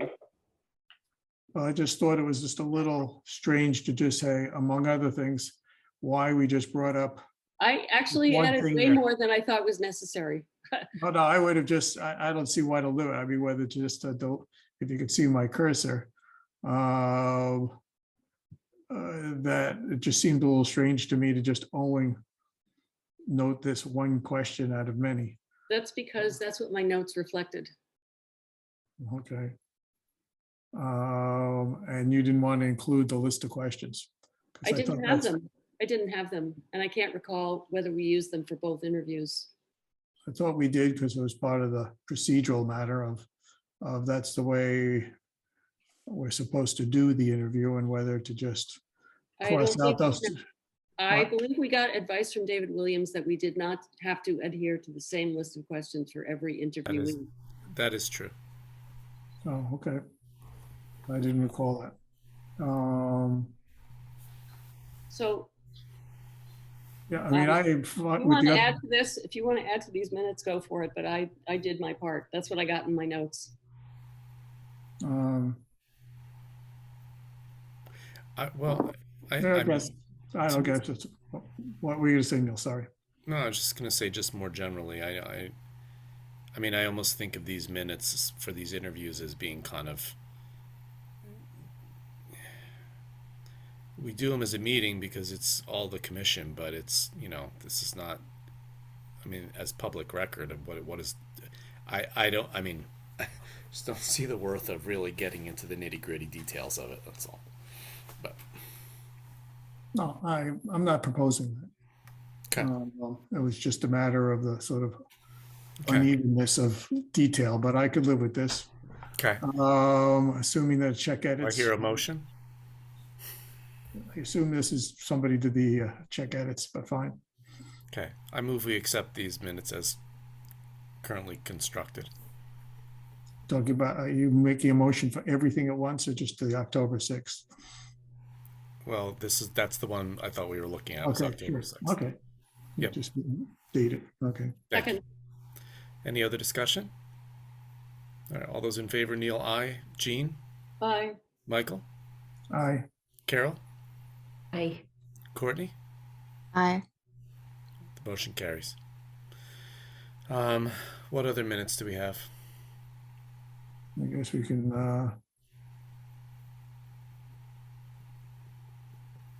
there's these. People want to go through reading it now, or how do you want to do it? Okay, I read them. I didn't see any need to change them.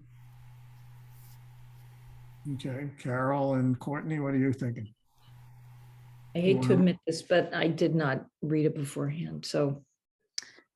I didn't have any problem with it. I just wanted to forget that meeting because I was attempting to chair it. Mhm. I move we approve these draft minutes for 11/4 as they've been edited. Second. Any other discussion? All those in favor, Neil, aye. Jean, Aye. Michael, Aye. Carol, I'm going to abstain because I didn't review the minutes. Courtney. Aye. Motion carries. What else do we have? Yes, we have the,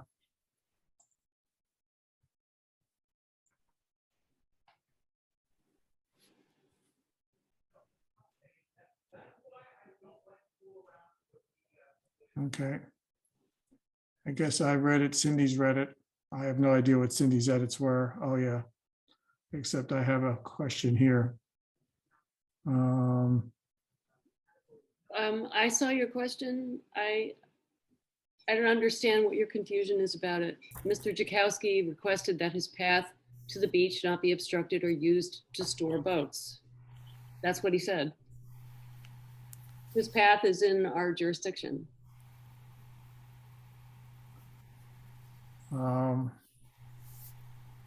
I guess I didn't know why it would come up as part of this NOI. Or whether it's even in the order of conditions. This was a discussion about, I think this was a discussion about the deficiencies of the existing order and what needed to be improved and amended. I thought it was, the whole thing was the fact that they just put it in the wrong place and they had to, and they're going to be moving it. We don't have an issue with the statement that's quoted here from Mr. Jakowski.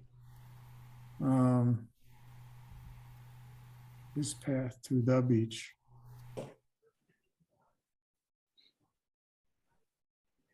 Well, I guess the question is, if he's talking about his path on his property, He is.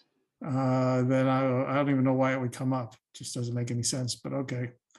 If you feel that there's something there, it just doesn't make any sense to me, but okay. If it makes sense to others, I will defer it to to Jean and other people. I'm hearing crickets. I don't really have an opinion on that. I believe that it's relevant. Fine. then you guys can decide whether you want to look through it or take it as is. Well, again, I'm sorry, at the beginning of this, I said I didn't review them. That was not accurate. I actually read them all. I didn't see any need for changes other than the ones that were already suggested. So I am fine with these minutes.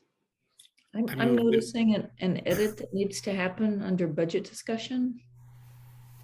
What's that? Says, the chair gave an overview of the budget request for fiscal year 2023, possibly using the state filling fees. It should be filing for using minutes clerk and request for increased hours for the agent position. Something's wrong with it. That's not well put. The chair gave an overview of the budget request for fiscal year 2023 and possibly using the state filing fees to fund a minutes clerk. That sounds right. Elizabeth, as long as you can get that down. Yep, that's fine. Good. And changing and dropping my parentheses and cleaning up the end of that. Okay. Anything else? I'm just doing a quick scan for the rest of the page. If we can do that.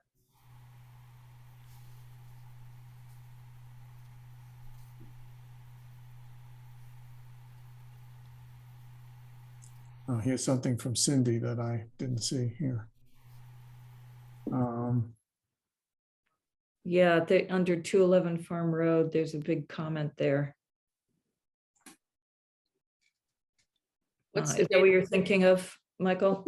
Date of this? Well, there's this whole thing in here that what we can't see now. We can't see what my comment, what I even. So it's a little.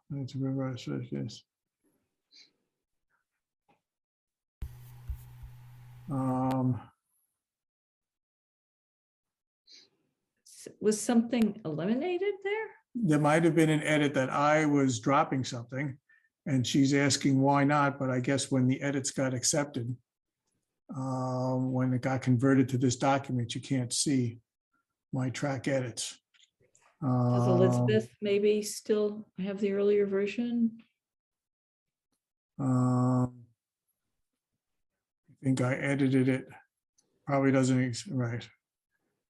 There's also another similar kind of thing with a question mark under rail trail repair. I mean, if we don't want to spend time going through these now, we might want to review them and approve them in the next meeting. Because it also says under rail trail repair, review of draft order of conditions, all the edits are take care of question mark by the agent. And I'm not sure what. Excuse me, Carol. I would like to share my screen. I can see the track. I'm open it in a different place and I can see all the missing comments. Okay, I'll stop sharing and you can resolve this.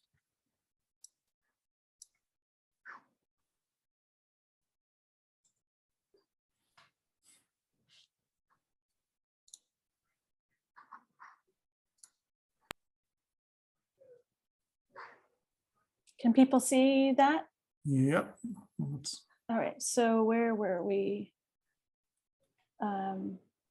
Is it possible to zoom in just a little bit? Yeah. Yep. Maybe. How's that? Yeah, one more would be great for me with my sadly. Whoa. Sorry about that. Uh-oh, I'm falling out of my seat. How's that? There you go. Perfect. Thank you. Okay.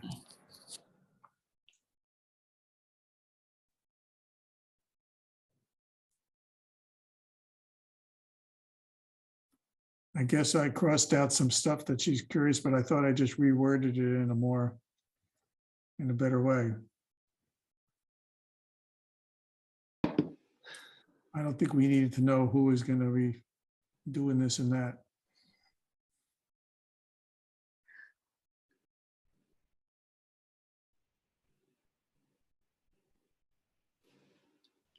I'm sorry, I'm kind of lost, so I don't have an opinion.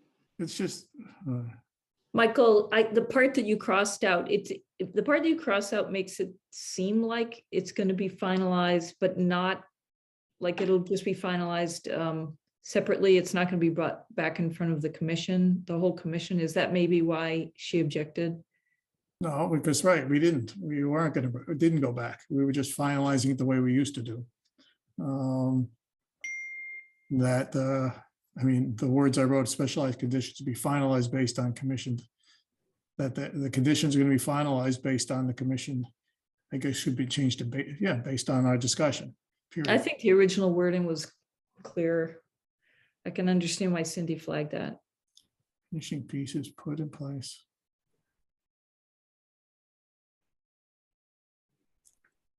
I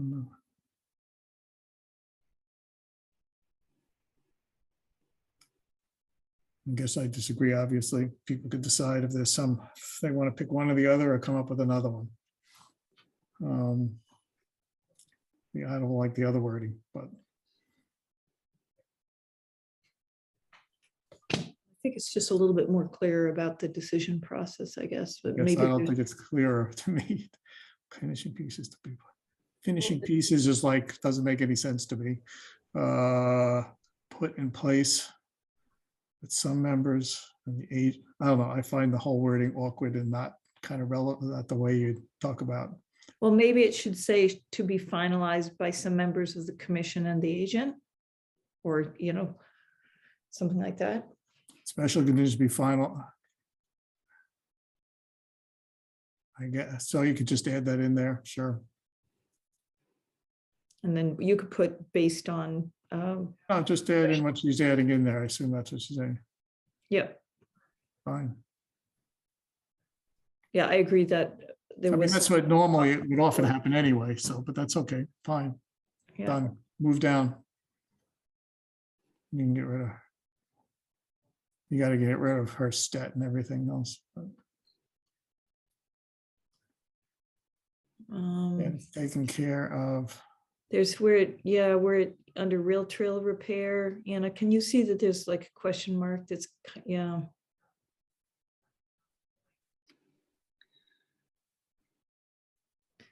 I think one thing is if grammatically it should be are taken care of, there should be an N at the end of the word take. Grammatically, that's the only problem I see. I'm not sure why there's a question mark there.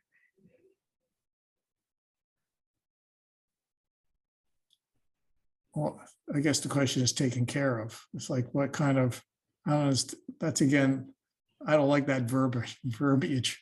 It's either will be included or whatever. But no. Finalized? Yeah, right, sure. Yeah, something like that makes much more sense. And then also, but is it supposed to say, and any commission member that does not, or is there a plural there, any commission members that do not? I can't tell if there's actually an S there in the next line after member. Any Do you see what I'm number, saying, Anna? yeah, right, any number, go up there, and that's it. Right there, yep. I Any would number, say any commission members without constituting a quorum. or any number of commissioners. Yeah, okay. Can I ask a question? Are we actually going through somebody else's edits, or are we actually sitting and trying to read and edit this right now? Because I really don't think we should spend that kind of time.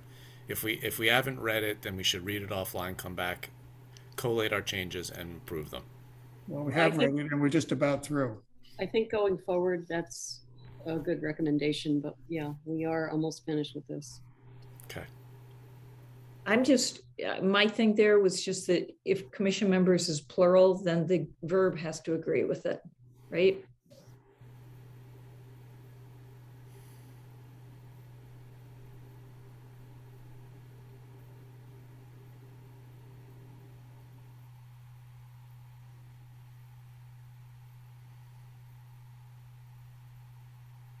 Ah,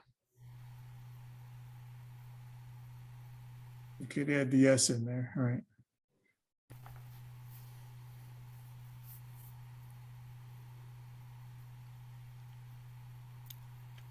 Okay. I realized I was on mute. So how about that? Then we'll Yeah. move from there. Good, move on. Okay, good. And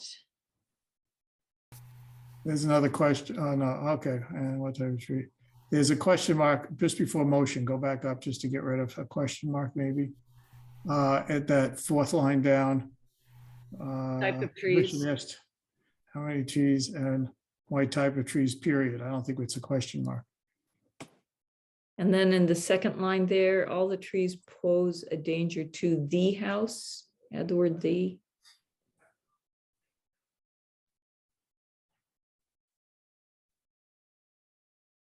I'm sorry, which line? Second line, The second line. Third sentence. second line, 3/4 of the way down, yeah. Okay. Moving on. And also, there's another missing word. A motion was made and seconded to approve issuing an emergency certificate. Is that what was meant to be there? Yep.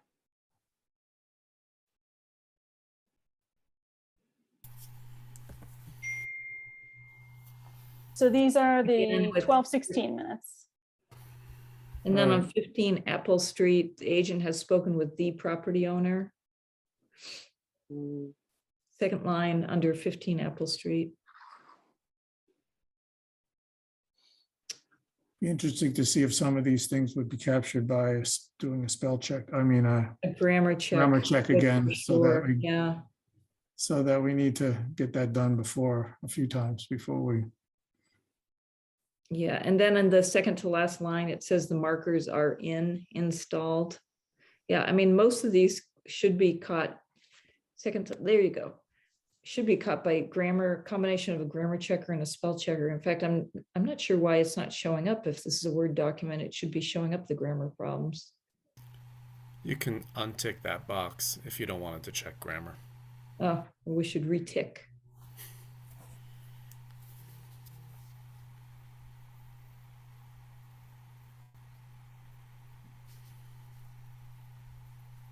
Anna's moving fast. Let's not find any more. I move that we approve the December 16th minutes as. Second. All right. Any other discussion? All those in favor, Neil, aye. Jean? Aye. Michael? Aye. Carol? Aye. Courtney? Going with the mute. Aye. Wonderful. All right. Do we have more minutes or is that it for minutes? We have to vote the one that we didn't meet. The meeting was not held. Do we have to approve that? Yeah, 2 seconds, right? I approve. I vote that we accept the January 6th minutes. Second. Any discussion? All those in favor, Neil, aye. Jean? Aye. Michael? Aye. Carol? Aye. Courtney? Aye. Motion carries. I had a request. Sean is sticking around for a couple of things, so maybe if we can kind of switch up our order. The two things that he was interested in listening in or participating in was the Pleasant Street block culvert and also the tree removal process. And I know we were talking about doing it later, but maybe we can bump it up just so we can cut him loose when we're done.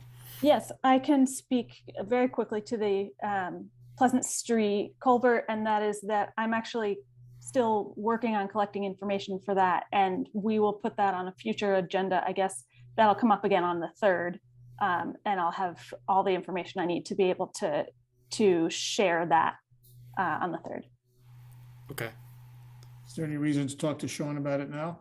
Well, he looks like he wants to say something. Sean? Oh. I just have a question. Is that the culvert under Pleasant Street?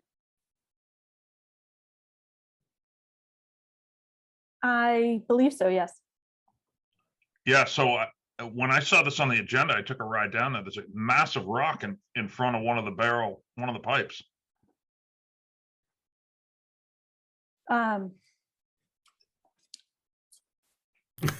Have you been out there yet, Anna? I have, and that's correct. I just think that I'll be more prepared at the next meeting to discuss it, and it's my judgment from the site visit that this is something that could wait a couple of weeks. Right. You told me that the homeowner that brought it to your attention is not in an emergent situation. Correct. Okay. All right. That sounds good. Now, tree removal process, what are we talking about with respect to that? Hold on. I don't think, does a block culvert really I mean, it's not an emergent problem unless it rains. You could flood the road and wash the road out with that. And then we'll be doing an emergency culvert. It's just a rock sitting in front of it. It's completely blocking the pipe. I'm not sure what's the option? We either go pick the rock up and move it out of the way of the pipe, or we don't. Is that even a discussion? I'm not sure it even falls under the jurisdiction. It falls under the general maintenance of the culvert, doesn't it? Anna, this is up to you. Yeah, I mean, I think the discussion that could happen, and I don't know that it could happen tonight, but is whose responsibility it is to move that, since it is on, so whose responsibility it is to move it. I'll leave it at that. That was just, that's the part that could potentially, I could come back with more information, but I definitely hear you. And this, also, I guess, another thing we need to be aware of, and maybe Neil, can I say something else? Yeah, please go ahead. Is that the homeowner whose property this is on was not made aware that this was going to be on the agenda. And so that's a procedural thing that we need to be careful of. Well, this isn't a private property culvert.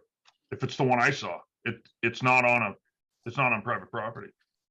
It's a road culvert. Anna told me this is a two-pronged problem. It's not just the rock blocking the culvert in the road, but there's another culvert on his private property. So I think she still doesn't have enough information about that piece of it. Okay, but I didn't know anything about it, and I should be notified if there's a block culvert. Okay. So we can work offline. If there's a block culvert, we'll look at it, but I don't need a vote of the board to unblock it. I don't think.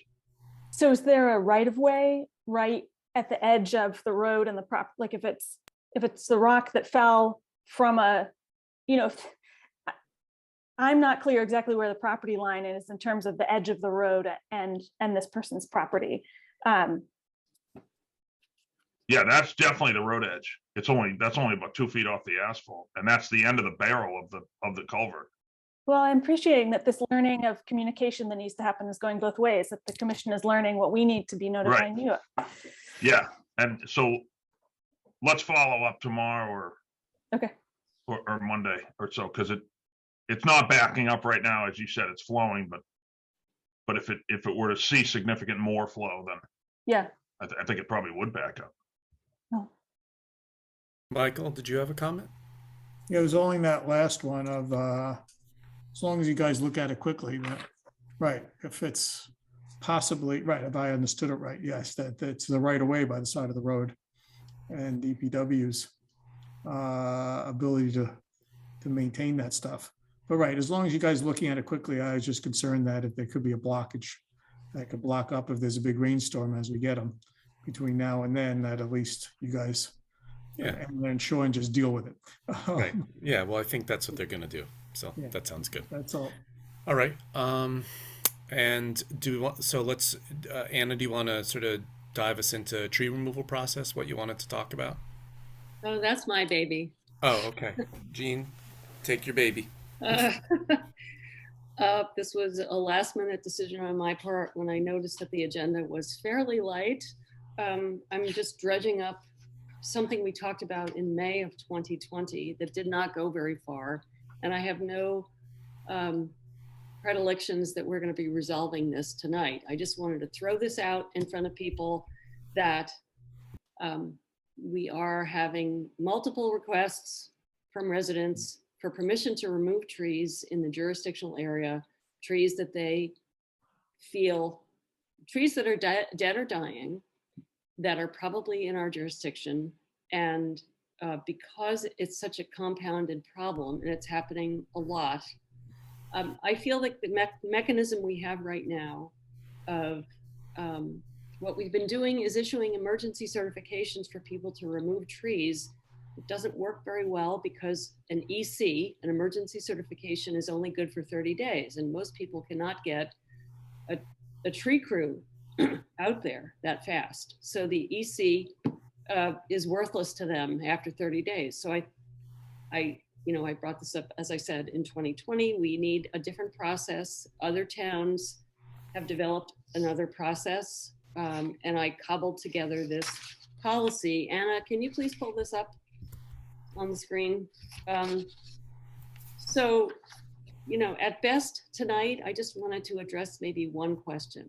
So what other towns are doing is developing policies that give the commission the ability to very quickly approve tree removal in jurisdictional areas faster than any of the means we have now, and by means that last longer than an emergency certification. And so I think that's a no-brainer. I think having a faster process makes a lot of sense. The big question is, some towns are requiring mitigation. So if people remove trees because they consider them to be a hazard, some towns are requiring that you have to replace the tree. So that's the biggest question for me at this point. So this proposal that I copied and cobbled together from other towns is an example of allowing tree removal quickly, having the permission last for some determined period of time, longer than 30 days, and requiring the homeowner to replace the trees. I wasn't expecting us to pass this. I just wanted to start the discussion. Right. So, question for you: does this ever overlap with the tree manual that was developed a long time ago that we've sort of I can't remember the context of when we were looking at it, but I'm just wondering if there's any overlap there. I can't answer that. I don't really know anything about that. There is definitely some overlap. We have to get the definitions in place. Right, because wasn't there some consultant that came in and was going to do all those revisions? We never approved the change. The changes never got approved, so it's still the old 2001, 2004. I think it's still prevailing, and that has definitions that, it's really a definitional thing of that only had endangering and threatening trees. You don't have hazardous trees. That was something that was suggested, and I don't think it's a big deal other than the fact that whether we just have to change this thing to a threatening tree, because an endangering or hazardous tree is a tree that has to be removed within 2 weeks because of its imminent danger to something. So it's to be consistent definitionally with the existing policy that's old. Yeah. Is that we have to talk in terms of just a threatening tree, which poses a substantial threat, but it's not so imminent as to result in an endangering tree. So we still might have to deal with the concept of an endangering tree, which has to be removed within 2 weeks. Okay. So that policy applies to trees not in the right of way, but on private property. It's just a definition of these. Can I respond to that, Michael? Because when that came up before, Steve Gaskin was very interested in it, and he and I reviewed what was proposed by CM&D at that point, and that was related to street trees, and it kind of made the process much more streamlined. There was less public notice. It probably actually functionally is happening in the town, unfortunately, but I think that because of our feedback, the changes didn't go through and it fell back to the previous tree policy. I'm happy to try to dig that up because I probably even have it digitally somewhere on my computer. I'm staring at it right now, what we did. Oh, good. That was a very long document, Michael, right? But my understanding it was street trees and it didn't apply to private property. But I'm just talking, I'm not saying that policy apply. I'm talking about the definitions in that policy and whether we should have a certain consistency of definition. It just brings up and it just, we don't have to be absolutely consistent on definitions, but it brings up a distinction between something that has to be done very quickly, which maybe would just follow another route anyway, or just something that's called threatening. It would be nice to be consistent, but obviously we don't have to across different town documents. So I may be misunderstanding what you're discussing now, but my gut reaction to what I'm hearing is that assigning perfect definitions to hazardous versus whatever, in our business, what we are trying to do here, we have to be very careful about slowing down the process when somebody comes to us and says, I have a tree in jurisdictional area and I think it's a danger. If we slow that down and we don't do the expeditious approval of them removing it, that could, fall back on us. Can I just say one thing? I think these are really two separate threads. One is whatever we end up calling these trees, whether it's hazardous or whether we want to make it sort of comport with this old or the existing tree policy that is old, I think is a completely separate thing that can be easily dealt with. It's a mechanical thing. But I think just the concept that Gene is bringing forward, which is I think what we should talk about a little bit, and frankly not much tonight because I've had enough, because I've had a very long day. But I think the idea that we want to create a streamlined process so that if people have trees that they feel are dangerous on their property that are in jurisdiction, and that it may take them more than 30 days to get somebody out to remove, that we want to create a process by which people can get approval to do that. And I think I would just say on my own, conceptually, I'm completely fine with that. I think that's a wonderful idea. And maybe if people want to sort of talk about that, and then we can get into kind of the details of that at maybe another time. Carol, did you have your hand raised again? Yeah, I did. And I agree with you, Neil. I think it's a good idea to do this. We've had people come before us on many occasions. I think it's good to lay it out so that if people have these questions, they can find it on the website or whatever. I did want to mention to the question that Michael had, I don't want to get into too much detail, but it just happened coincidentally that I came across something that I got from an arborist in Holliston called the Tree Risk Assessment Manual. And it's a really interesting book. I think, Jean, you would probably be very interested in it. And it has some guidelines about assessing whether a tree is hazardous. I don't want to get into detail either because there's a lot there, but I did want to raise my hand to you, Jean, to say that if you want some help on this, I'm happy to help. If you feel like you need to do further work on Step in. wording or anything, yeah. I mean, I agree with doing this. I only brought up that other stuff because somebody brought up the old tree policy. So I got a little misunderstood as to what I was going at. I agree with you, Neil. It's just a matter of mechanically just figuring out what wording we want to use and deal with the issue of, as Jean said, and as in the other definitions, what's something that's really an emergency versus that can wait for something like this kind of policy that gives a more extended period to work with it. So I'm in agreement with all of that there. And I'll just comment on the last thing about what gets a little tricky is it would be interesting to see what work is done from a manual. But what we ran into years ago was this whole idea of, do you need a tree guy to come in and give you an assessment that this tree is endangering or has some structural defects and whatever. And whereas we used to have that kind of language there, that we've dropped that because it becomes so hard to really discern that kind of thing there, even with a tree guy looking at a tree, and that trees have fallen that nobody would have suspected. So therefore we've adopted, I think this commission over the last number of years has been erring on the side of it. If it could fall and hit something, which is the sort of definition like the one that Carol gave, whether we call it a hazardous or not, the hazard tree, whether we call it the endangering tree or not, I don't care, but it's a nice one about just the fact that it can.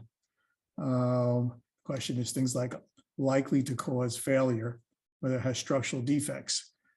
For our discussion, I'm just cautioning us as to whether I think we're going if to I be can able to interrupt you, do Michael, that. I think it was with good reason that in the recent past, the commission stopped requiring that a homeowner get a certified arborist opinion because the process of doing that takes too long in something that could be, an imminent danger.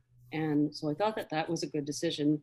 But, in what I wrote up, we don't have to stick with any of this language if anybody has objections to it. But what is in here is that in some instances, the commission reserves the right to require an evaluation by a certified arborist or a wetland scientist. But that's just to give us, I agree with you. No, I see that point. Right. I'm only cautioning against whether, like with the manual that Carol's talking about, how much we want to go down that road of putting a lot of things in there in this policy versus the fact that I agree with the fact that we just have the right to go ask for some evaluation if it seems like something that is.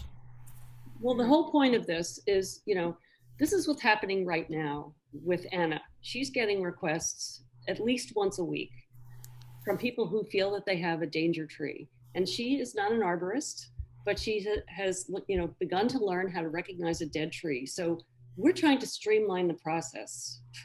And if we want to, we certainly would like Anna to finally hone her abilities to recognize a dead tree, even in the winter. But, I don't think we should be questioning it so deeply. I'm not questioning it. I'm just trying to avoid a lot of other stuff that we might come up with, because it's not a matter of just even dead trees. There are live trees that people come to us. So I agree with everything you said. I guess somehow I'm misunderstood. It's a matter of not going in our next meeting when we talk about it, I can't tell how much research to do other than the fact that it's always going to be this sort of artistic judgment call, whether that erring on the side of not letting some endangering condition be in place. So I'm totally in agreement that I'm being misunderstood. It's trying to avoid a lot of detail that would make it harder to do. I don't know how much more discussion we want to have about it, but some of the things with the tree cutting request is we can include a category like condition, because as you point out, we've certainly had requests where people have what look like strong, healthy trees that they want to take down. People have different perceptions of what is hazardous. The reason I don't think anybody in Sherborn should have to buy a tree risk assessment manual or spend a lot of money on a tree risk assessment, but it does provide some guidance about what's a hazardous or threatening tree. And so it may be useful for us to know about as we think about this policy. That's the reason I brought it up. So in terms of next steps, what do we want to do? I mean, it sounds like just consensus wise that yes, let's do something. Maybe I'll throw it back to Eugene. What do you see as the next steps for this? Well, since I only sent this out to people yesterday, it's, I think, a little premature to get any much further tonight. I do want to act on this, in the next month or so, to help Anna in her work. So I would just suggest that, I already have a boatload of work to do before the next meeting. If somebody would like to critique this document and come back to us with critiques of it, I would recommend that. But I really, is it possible tonight to just answer the first question I asked, which is, do we want to require people who take down trees in the jurisdictional area to replace them? And no. I didn't finish. This is a question of sustainability and the values of the vegetation that's in our jurisdiction. And I would say, we would have no follow-up procedure for this. But if we told them, take down your trees, replace them like this, and just leave it to them, that's where I would like to go. But that's something we need to decide. Okay. Let's think about it. I could see doing it on a case by case basis. Like maybe there's some places where there's trees already growing, so replacing them doesn't make a lot of sense. But yeah, I think that's fine. I mean, I think we can think about it, talk about it some more. Well, like I said, Jean, I'm happy to try to, I'll at least between now and the next meeting, provide my own feedback and get it back to you, if that's helpful. I think any feedback that you come up with is, don't send it to me. Let's just put it in the Dropbox. Okay. Great. All right. You want to ask Sean if he wants to comment? Since he's already left. He basically, he said, he actually sent a chat to me and said he agrees it's important to work on this policy, especially with the incredible tree mortality we've seen in the last 5 years. Okay. Thank you. Okay. All right. What else, Anna? Well, since we are right on the subject of tree mortality, I am just going to pivot to a special request that I got this week.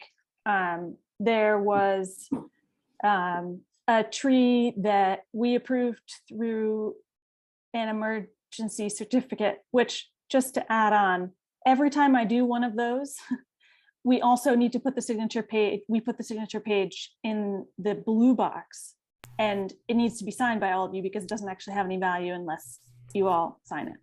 So side note on that. But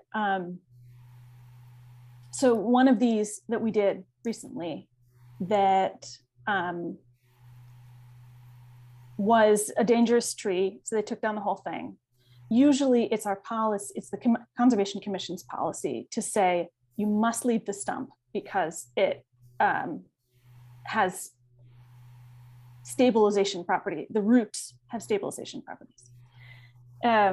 This particular resident, and I will share the picture, now has this stump as she's asking as an aesthetic consideration whether the commission might allow that the stump be dug up or ground.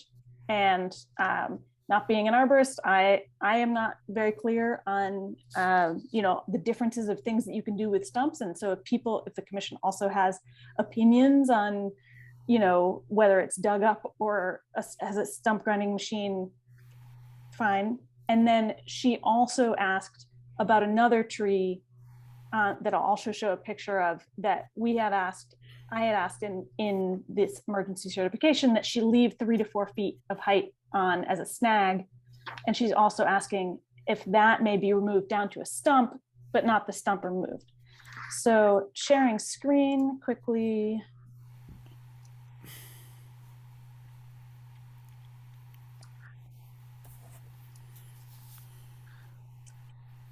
So I think you can see the stump, right? In front of the pond.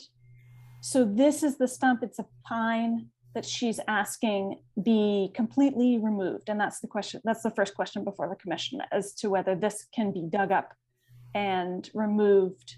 Yeah.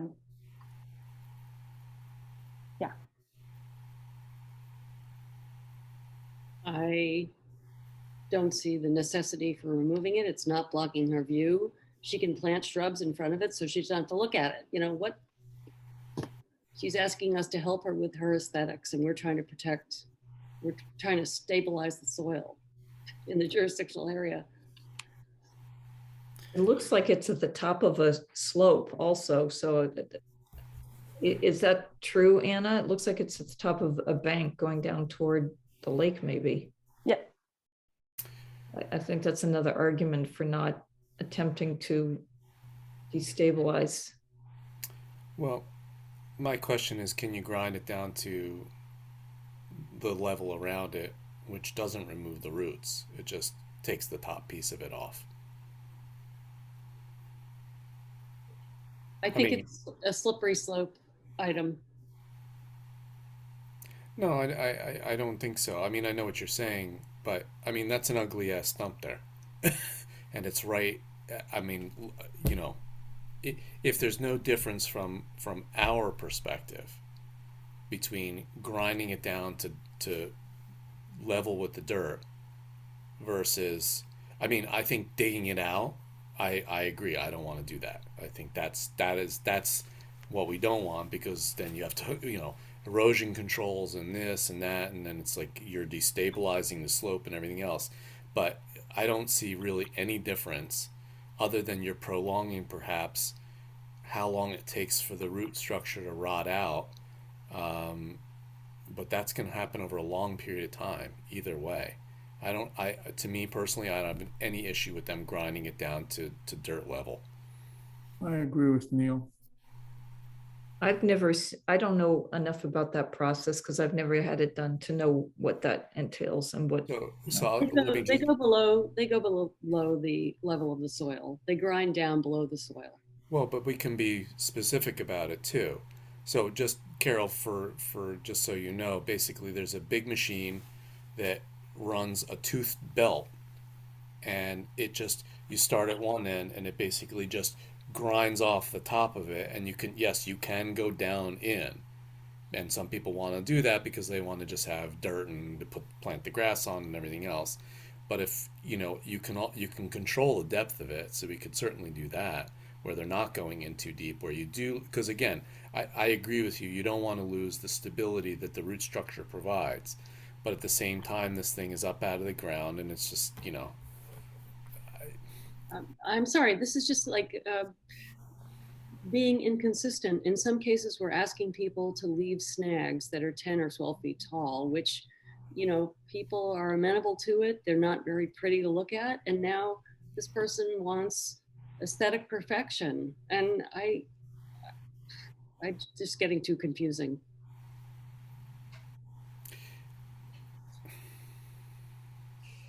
Guess I can understand how it's hard to, we don't have a fixed policy of you have to leave a snag. We try to get snags when people are voluntarily doing it. Yeah. So we haven't, I agree, I understand the fact that it's not a fixed policy, and therefore it's different outcomes in different settings. But I feel like since we don't require the snags, and we work with the owners as to what they're willing to do, and some of them haven't done the snag. In this case, I would agree with what Neil says about the fact that you can go to ground level. And if we're even worried about, right, I guess I don't know. I'm going to show another picture of this that's on my phone. So this is a different view of it when it was still a tree. And I move it to your. We'd have to go to speaker mode. We have to close the screen sharing so you're bigger, because you're very small right now. You'll get close to the stamp. Go ahead. Now we can go to speaker mode, or speaker screen. Start speaking, Anna. So you have to say something, Anna. Here's another picture of the tree when it was still a tree. Okay, so that's the slope on the side towards the pond. Helpful. Yeah. Yep. So here's what I would say. I think that, but I would say I'd push back on you a little bit, Gene. There are times when we ask people to leave snags, and there are times for aesthetic reasons we'll have them leave a snag in one place and let them cut to ground level at another because of aesthetics. We do it a lot, like if it's like in a weird place. Yeah, I guess in this specific case, I don't know whether we have to just do a straw poll or whatever, but I would just say that they could go. I can't tell about whether there was a second tree that I can't remember what you were talking that you brought up. Taking a 3 or 4 foot snag down to stump was the other. But I think we should do them separately. Fine. This one I would say, do you think a compromise for this? Well, I guess I would let it go down to ground level. Me too. I don't think there's a justification that it's a wetland, that you have an adverse impact to wetlands, and the difference between this and going to ground level. That seems like the difficulty is that just taking off a couple of inches of the stump to grade, I'm not sure that that's really going to change anything. What do you mean?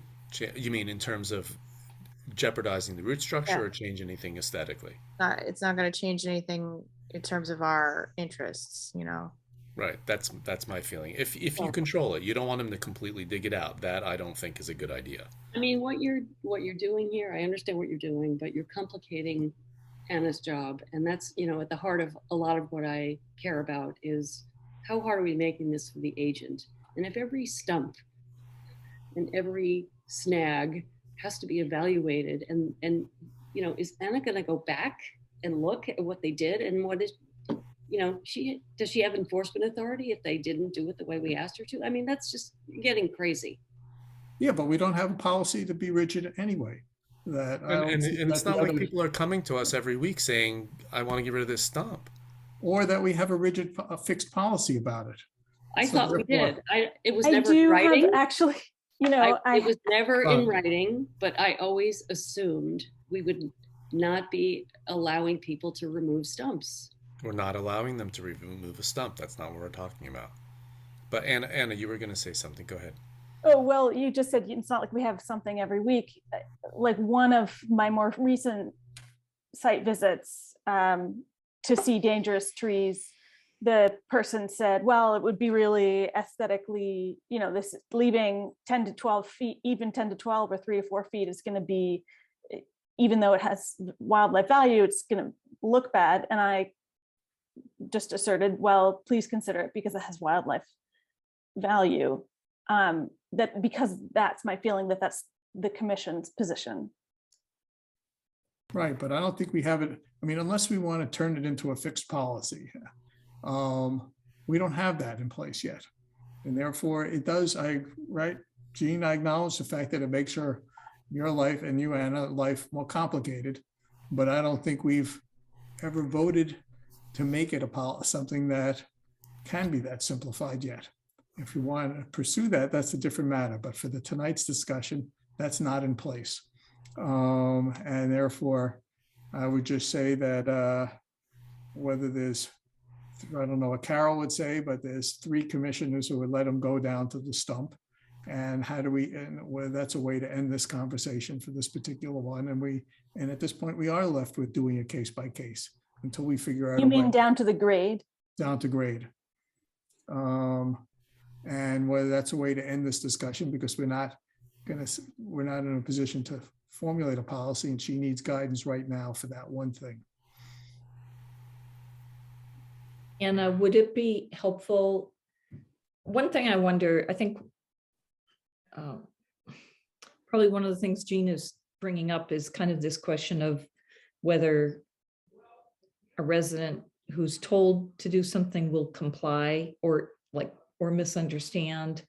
And I don't know exactly how we inform people about a decision like this, but maybe it would be helpful to put it in as explicitly as possible in writing to make it absolutely clear that they shouldn't be drilling down below grade into the tree trunk. Because I think that's the concern, is that as soon as you do that, we're going to start destabilizing the roots, or an over-enthusiastic tree person, you know, just goes for it, right? I mean, so maybe it needs to be quite explicit exactly what can happen. And I feel for what you're saying, Gene, that, you know, it's a pain then to feel like, well, the only way to enforce that really is to go back and look at it. But maybe in some situations, we just have to trust that if we're clear in our communications, then, you know, hopefully people will comply. So we're giving permission so we can move on. I'm going to have to leave the meeting soon for another meeting. I'm personally okay with, if we're doing kind of a straw poll here, I'm okay with the idea of doing it down to grade, as long as it's absolutely clear that it can't go below grade. We can't compromise the roots. Yep. Okay. Next. Anna, do you want to just quickly dismiss 68 Maple? I think Anna wanted to talk about this other stump. Oh, Yeah, let's talk about But the other stuff. yeah, which one? The one you just had a picture up. You had just had a picture. It's same property, Do it. different Okay. stump. Let's do that, and then we'll do the 68 Maple. Can you see it? Yeah. So that is, they cut that down. I guess looks like they left 3 feet, 4 feet, 3 feet. Can't tell from this picture. like 2 feet to me. Yeah. And their aesthetic. Yeah. What I mean, I already asked you, so it's up to you. So it's in some outer buffer zone of already disturbed area. Maybe it's, who knows if it's more than 50 feet. I think it's probably 50 feet to the lake. I mean, the lake is our resource area, obviously. Right. So it doesn't. So what don't they like about that? They think it's ugly. They want a shorter stump, but they're still going to have a stump. Yeah. Or do they want to grind this one too? No, that's just, they would leave this one too. They would leave Grind this them one all, Gene. down. To the extent that they got this far, I would just say, let them cut it down. I don't think that there's adverse impact. I'd be willing to trade. I'd be willing to trade letting them go to grade on the other one, and they have to leave this one. Because to me, it's like the other one. It's like this. There's these people. They're homeowners on the pond.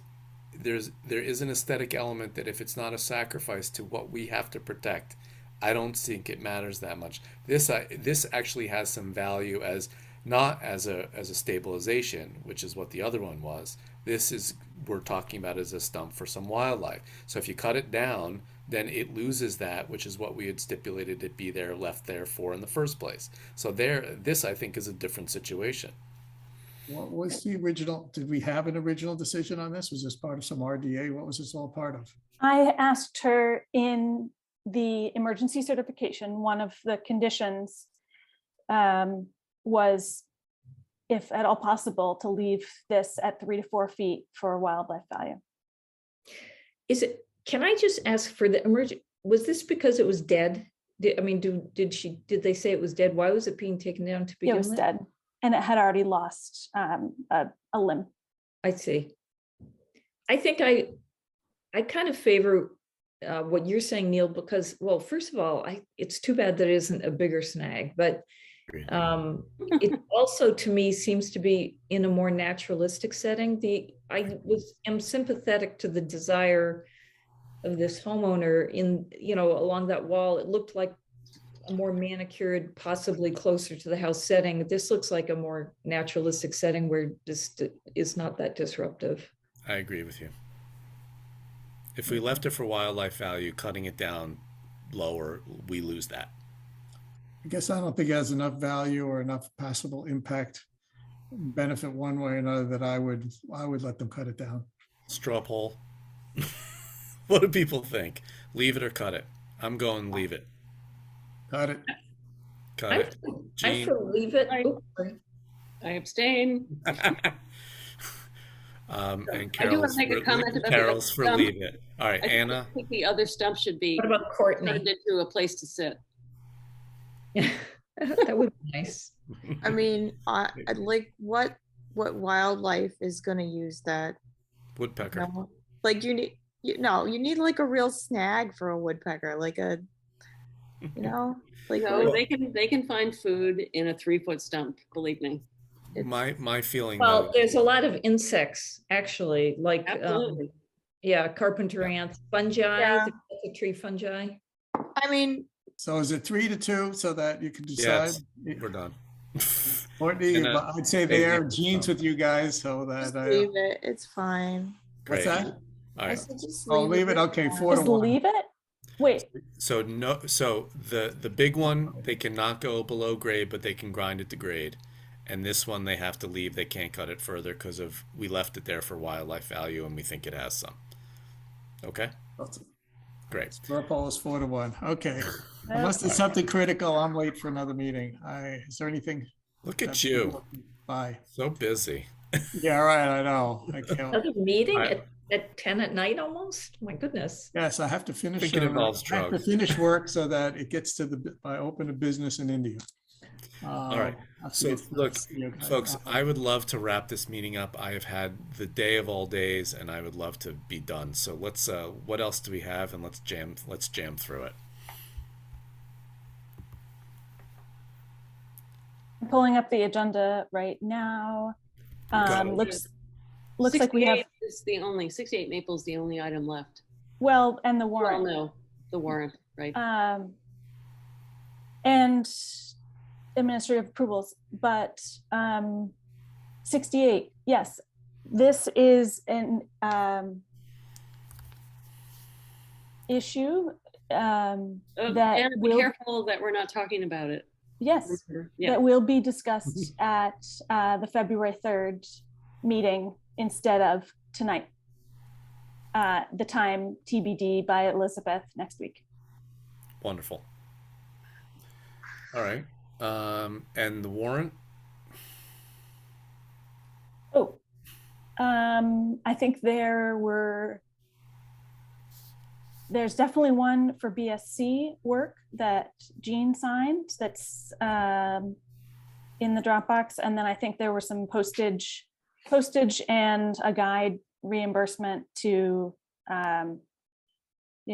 Elizabeth and Jean respectively that I signed, and that's all for that.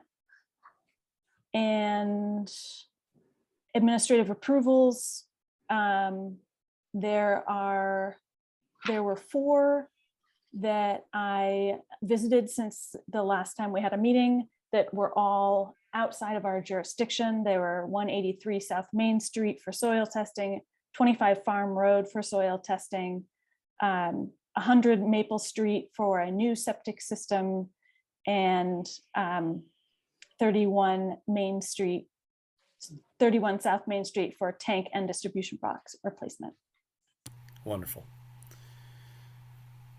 I move we adjourn. Second. Any other discussion? Yes, I have a very quick discussion item. Your mouth is open, like, I just Is want. Addie May also? No, this is a very random discussion item, okay, but it'll be quick. I have an extra copy of the Wetlands Protection Act regulations in book form that I bought at an MACC conference. Anna, do you have this book already? Because if you do not, I would love to give it to you. Let me check. I might have it in book form, but maybe there's an updated version. Let's talk offline. Thank you very much. And if Anna doesn't need it, if anybody else needs it, I don't know how I managed to buy 2, but I do have an extra one. Right. Okay. All right. Any other discussion? All right. All those in favor, Neil, aye. Jean? Aye. Carol? Aye. Courtney? Aye. Good night, everybody. Adios.